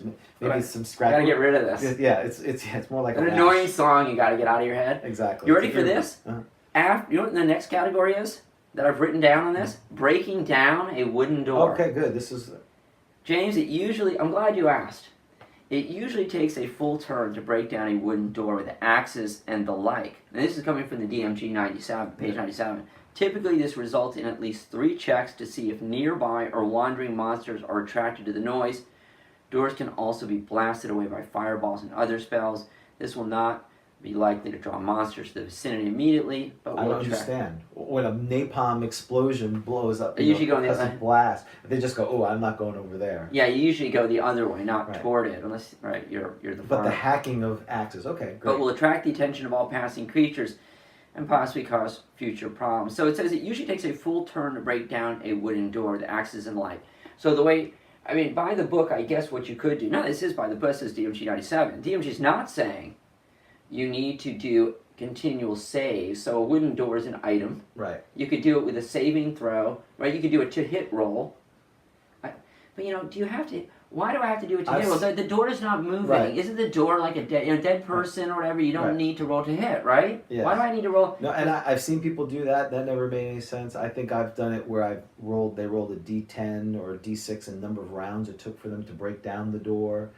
So I like that it's a full turn. It makes that simple. You make it a turn and then you just roll for random encounters. Yeah, so the way I would... the tension here is that it can really get dull to attack a door. Combat with a door. Pretend you're missing and you're fumbling and you're... Yes, you fumble, that's right. You hit the gnome, that's the right. gnome die. That's not fun. But what could Well, be? for fun, back to your zero-sum game. That sounds extremely fun. The for me. DM is loving it. Yes. So, but it could be interesting, these rolls, if it's building tension. You hit the door and it reverberates and you hear an echoing down the hall and you haven't done enough damage. So again... And here's the sound that is terrifying to any player. Dice Yes. hitting the Dungeon Master screen Right. every time they hit. Oh, you hit the door.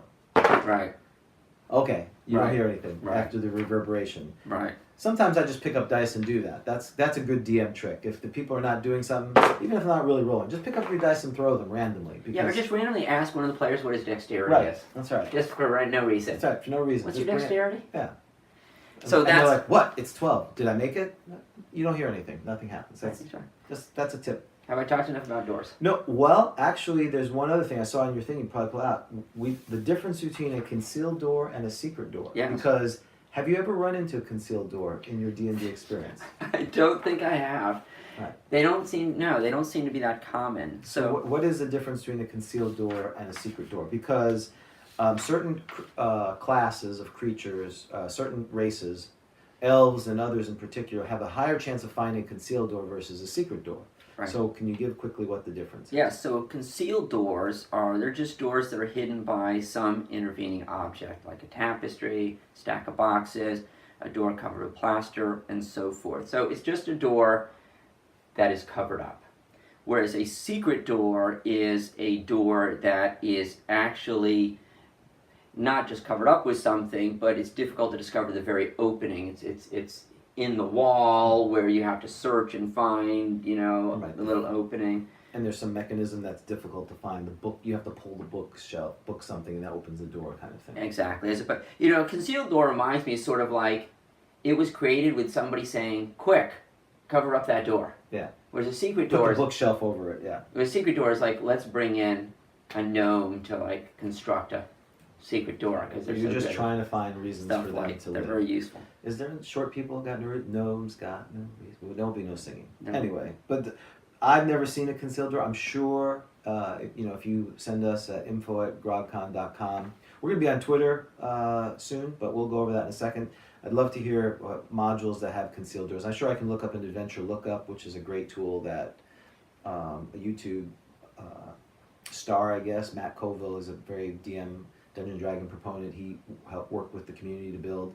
I'm sure if I put concealed door, we could find all the published dungeons that people didn't have concealed doors, because I've never seen one. I always see secret doors. Right, and you'd asked about secret doors. I have here is defined constructed so that their function as a portal is not immediately obvious. And this goes back to your thing of when dungeon design, whether you build one or use one, if that's going to end the module that they cannot find or they don't find it, are you okay with that? And I think that's where you should probably, you don't have to write them down. What are the styles of play that you're going to do? Is it, how much of letting the dice fall where they may? Because that kind of falls into that. If they don't find the secret door, is the adventure over?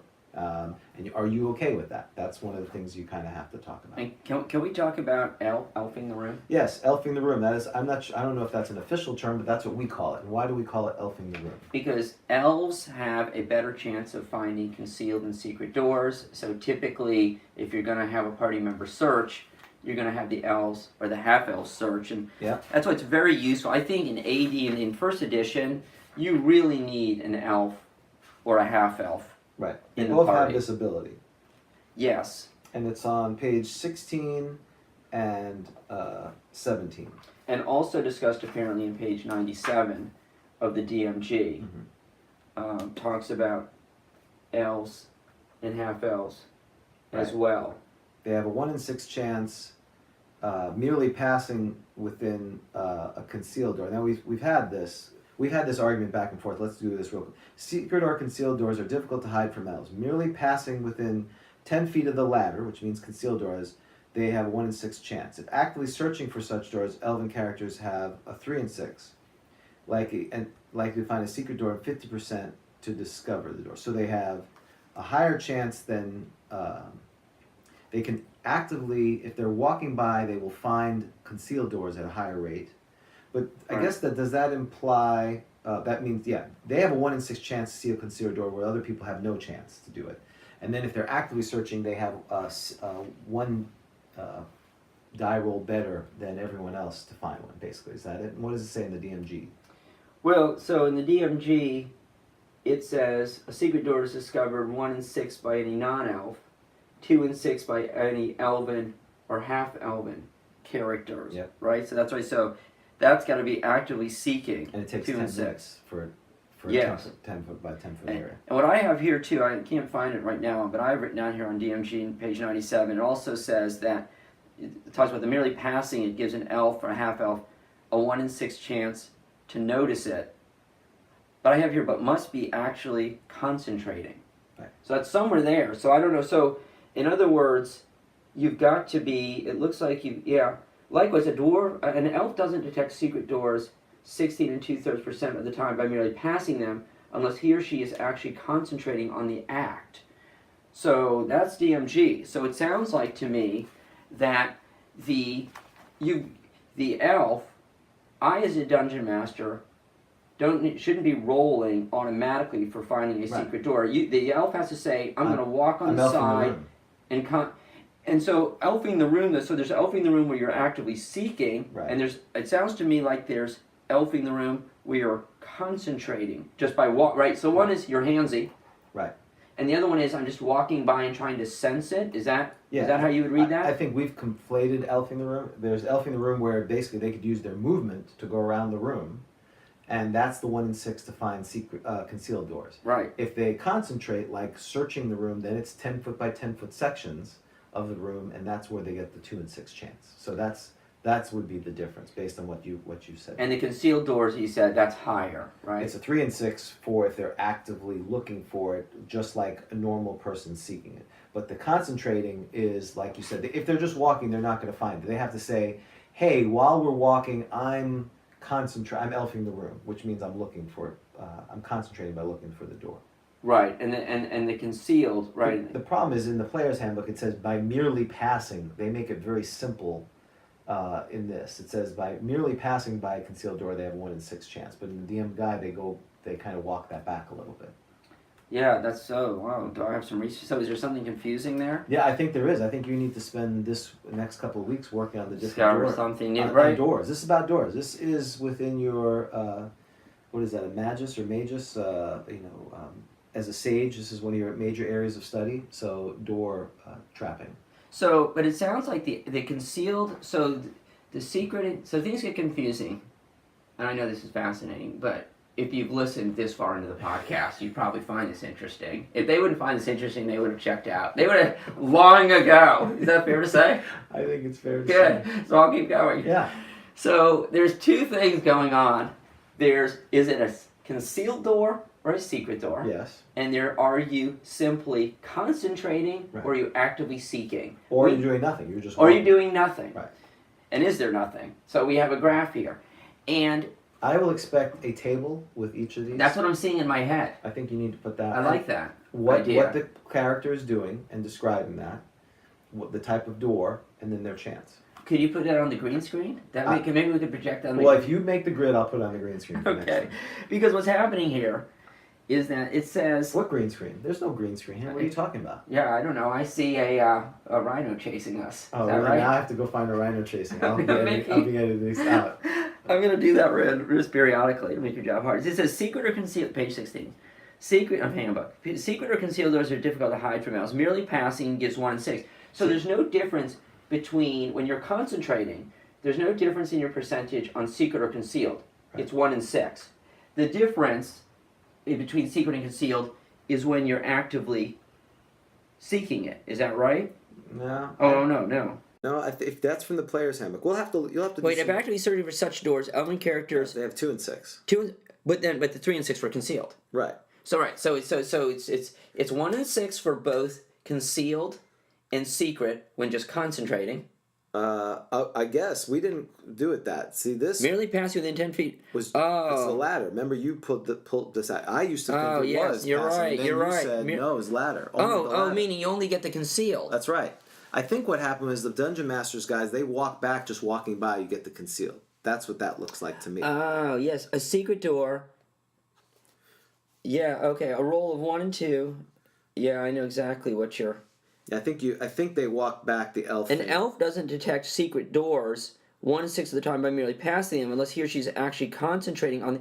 Oh. See, they changed this because originally Yes, that's right. I read it like this originally, which was if they walk by, they had a 1 in 6 chance. Right. And then you said, based on the player's handbook, because you Right. are very specific in your reading of things, it says the ladder, which is concealed, 1 in 6. So we ruled it that they only walk by and they get. This says now, the Dungeon Master's Guide says they have to concentrate. Yeah, I got it. I know. But now they're adding secret doors back in that. This is solved.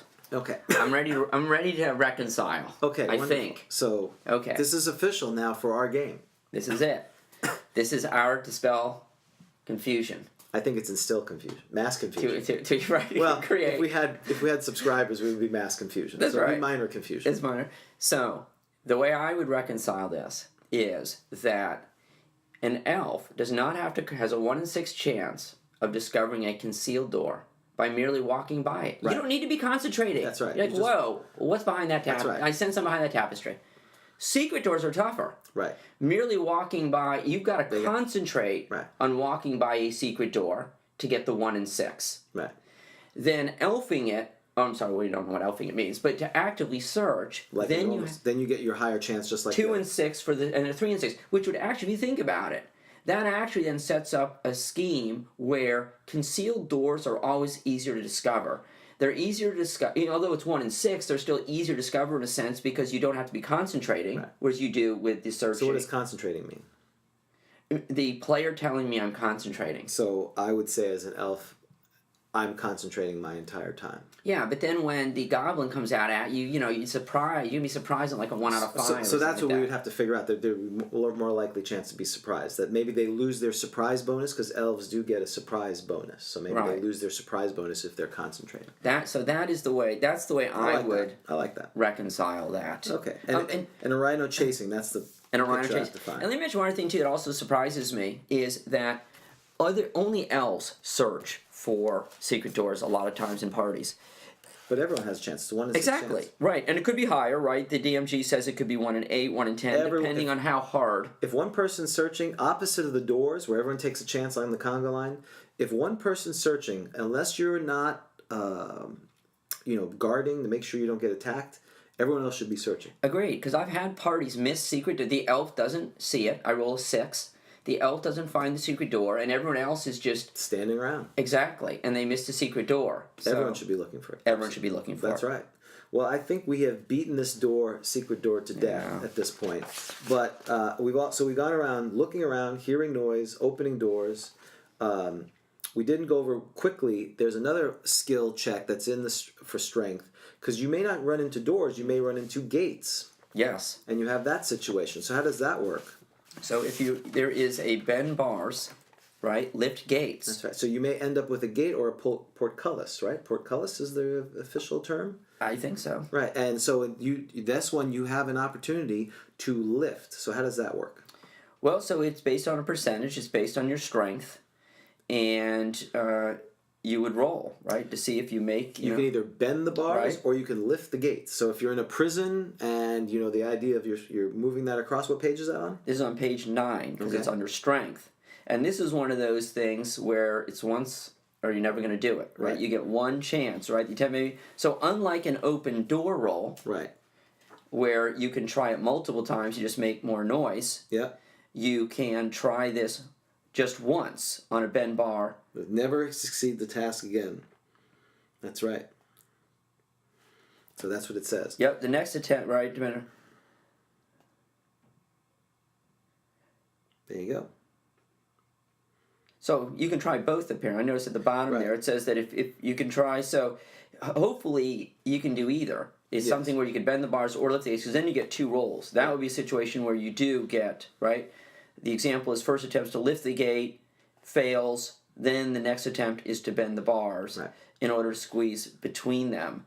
And it's the same percentage chance, and so you get 2 shots. But also it's entertaining because they have these traps where if you don't have somebody who's able to bend the bar, lift the gate, I guess you're just going to starve. Right. It ends. Right. It's done. A horrible. You don't even get the Pixie treatment. You get you're stuck here and they stare at you and eventually the party goes, "Can I see your will, please?" Exactly. Which hopefully. What's the back of your goldenrod sheet say? Did you fill that out? That's always the Can first you pass thing to fill through out. your gold since you're going to be stuck in here? Exactly. Nothing personal. Yeah. Oh, and we should mention too that. So basically, if your character gets stuck and you see a bunch of hands, they're not trying to help you. They're actually Right. Oh, asking for your thank stuff. you. They're like, no. Give me your stuff. Why are first. you holding my hand? Give me gold. Pulling the ring. Right, they take your ring, right. All right, let me say goodbye. Watch when the thief says, "Oh, can I shake your hand goodbye?" So that is one thing you did not do. I mean, with Glade, she should have, while she was running, tried to pick up Pixie's longsword. Well, Pixie certainly would have done that to Glade. And we should mention that if you have really, really, really high strength, 1891, something called exceptional strength. Right, and only fighters may have that naturally, not without any magical means. Right. You get if it reaches 1891, which of course if you probably rolled when no one was around. That's right. But if you have that strength, I swore I got it. I swear, if you have that in parentheses next to your open door number is another number, right? 1891 to 99 is a 1, and 1800 is a 2, right. And this allows you a chance, right, to force open a locked, barred, magically held, or wizard locked door, but similar to bend, bar, lift gates. Only 1 attempt ever per door may be made. But so that gives you an opportunity we talked about the thieves potentially, if your DM reads it that way, allowing you to try to open a magically held portal. Also, if you've got a really strong fighter, they have a shot of doing it as well. Or even just a barred door. All right, well, we've beaten this door and bended it to death. We're going to close this segment. Hopefully you found that interesting. Our last segment is suggestion. So, Dan, you're going to cast a suggestion spell. What is your suggestion for this week? My suggestion for this week is a book called Art and Arcana. And James, first I'd like to thank you for getting this for me. You got this for me as a holiday present, and it was perfect. I think my wife is a little jealous that you're able to, presents to buy me better than she does. Now that we've met, we met just recently, so she can send me emails and gifts or bribes, and I'll be happy. Well, maybe you could just do that on your own next holidays instead of her reaching out. You could reach out to her with a list of things that Dan would want. I'd appreciate that. I'll see what I can do. Thank you. It seems like more work on my part. You know what I loved? I loved when we came over here for the holiday party at your house. And I asked to see, or Nico, I think, I asked, said, well, would you like to see the room where all the D&D stuff is kept? And it was required that somebody accompany anyone who was going to go into the room with your D&D stuff. needed to be accompanied by a family member. That's right. To make sure that nothing was taken. That's right. I loved that.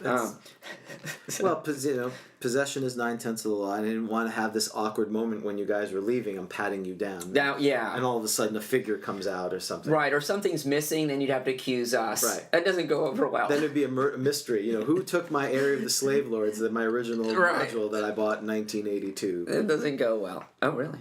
Yes. Interesting. I still have that one. Right down the hall there. So the Art and Arcana, right, a recent publication which talks about the art of Dungeons and Dragons. From its inception through today. From its inception to today. It goes essentially chronologically. And I think it's fantastic. I know it's quite a buzz amongst people. A lot of people have bought it. I'm sure you have a copy. I do. And I'll tell you what I think is great about it. I love the history of the game. And what I love about it is how much you can learn about the history of the game through the art. I loved reading about Tomb of Horrors and things like that, and chainmail, and so it's not just appreciating the art, it's also getting the backstory behind the game. It's well done, and we're not sponsored. We don't get anything for this. I just saw it, and immediately I thought Dan would appreciate it as someone who's like me, who's I think even more so, trying to understand, as we talked about in the previous podcast, my history really starts in 1982, and I just assumed it went back to the Player's Handbook or Monster Manual 77, then Player's Handbook 78.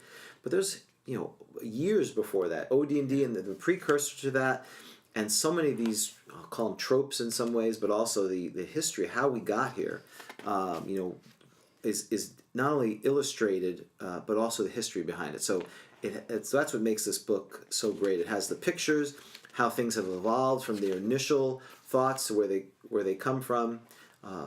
We're very fortunate that this hobby, and specifically Dungeons & Dragons, has now been around long enough that there is almost an archaeological feel to it, and that's what this kind of feels like. You're digging through the past, and it's a great gift. And there's two versions of it. There is, and again we have the nostalgia thing, like Dan's looking through the Dragon magazine covers, and I remember getting this Dragon magazine. I still think I have this Dragon magazine. Yeah. Did he show you my Dragon magazine collection? No. Oh, I didn't see that. We'll have to Maybe go buy that. Out, yeah. So there's two versions of this. This is the standard version. There's also a collector's edition, which comes in a dark binder, and it has, I think, the tournament copy reproduction of Tomb of Horrors, if I remember correctly, and it may have one of the OD&D books. So that one is more pricey.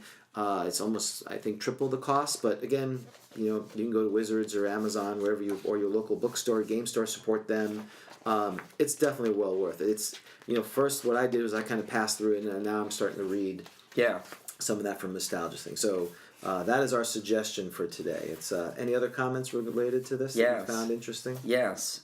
First of all, I love how in first edition, and again, I always talk about in first edition. I don't know if it's different than other editions or not.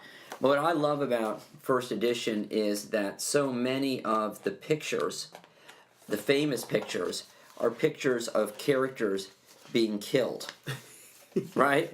So, and I just lost it here. It was I'm sure you'll know it immediately, the famous picture, the Sturges, Attack of the Sturges. From the Monster Manual. Right. So, it's not, a picture of a Sturge is not a character, right here, a picture of a character, I don't know where our camera is. It's not a picture, of course, of, a Sturge. Right, here's the full picture. That's great. Isn't that great? Yeah, I didn't realize that. See, Attack of the Sturges. 76 it says? 76 it looks like, yeah. And 1975, the original one, from Strategic Review, 1975, Attack of the Sturges. And what I love about the Monster Manual, so many of the Monster Manual pictures, and then it makes it to the Monster Manual, so this which is the original, 77. If you can see it. And so that's what I knew. This is even, the above. 35 years, yeah? Yeah, because this is even earlier, apparently. This was 1976. I'm sorry, 1975. Okay. Attack of the Sturges from the Strategic Review. So this is actually a separate picture. Yes, this it is. Not the same picture. Right down there. Well, okay. I didn't realize that. They took a portion of it. No, they did change it because the lines now go horizontal. Yeah. Right, the later version from the 1977 Monster Manual. And I love how it says here, it perfectly instructs the dungeon master on how these pesky creatures might be used to swarm and attack and overwhelm an overwhelmed player. Yeah. Isn't that great? So I love the fact that it's got some of these iconic pictures. I also learned something, which I thought was very interesting. I learned a lot. Look at that, an old character sheet. It's goldenrod. Goldenrod, that's right. Is this the original goldenrod, perhaps? Apparently. I eat this stuff up. I don't know where it is now, but I had not realized that some of these bizarre creatures, like the owl bear and the rust monster. They're from. Go ahead. No, you go for it. Because my like you know understanding that. is, yeah, they had one of the kids had little animals, small like toy soldiers, but they had toy creatures, and they made the creatures out of them. Is that your understanding? Yes, it talks about that. It says physical props to directly inspire elements of D&D. So it says. We know that from his 1972 article in Wargamers newsletter that Gary Gygax said he played chainmail with, quote, soft plastic horrors and plastic prehistoric animals from the start. But in the first issue of The Dragon, we see different, it goes on. But so apparently he was using these in chainmail, I guess. Right. And so that's where the owl bear comes from. That's where found the some bullet comes from. random plastic things or whatever, miniatures, and then he adopted them and made them into the game. And that's what I love about this book, is that it gives you the backstory. And you could imagine like some old, and I don't know this for a fact, but some, cheap 60s, 70s toys from Japan or China, back then, just random things that were produced, and now they are iconic. Killed countless scores. And what I love about it too is it talks about the different artists, and you immediately then recognize the flavor of the art. Like, so, for example, and I didn't know who, Tom Wham.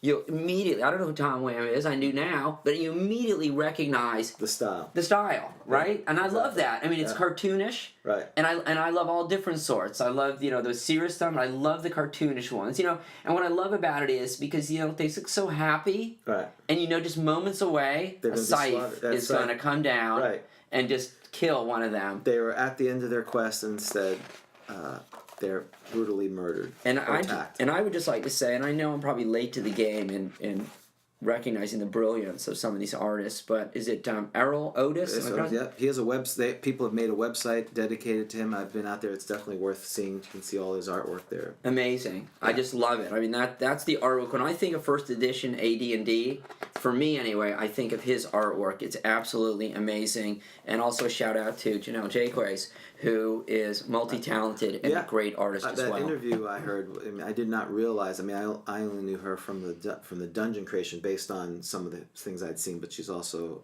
a tremendous artist.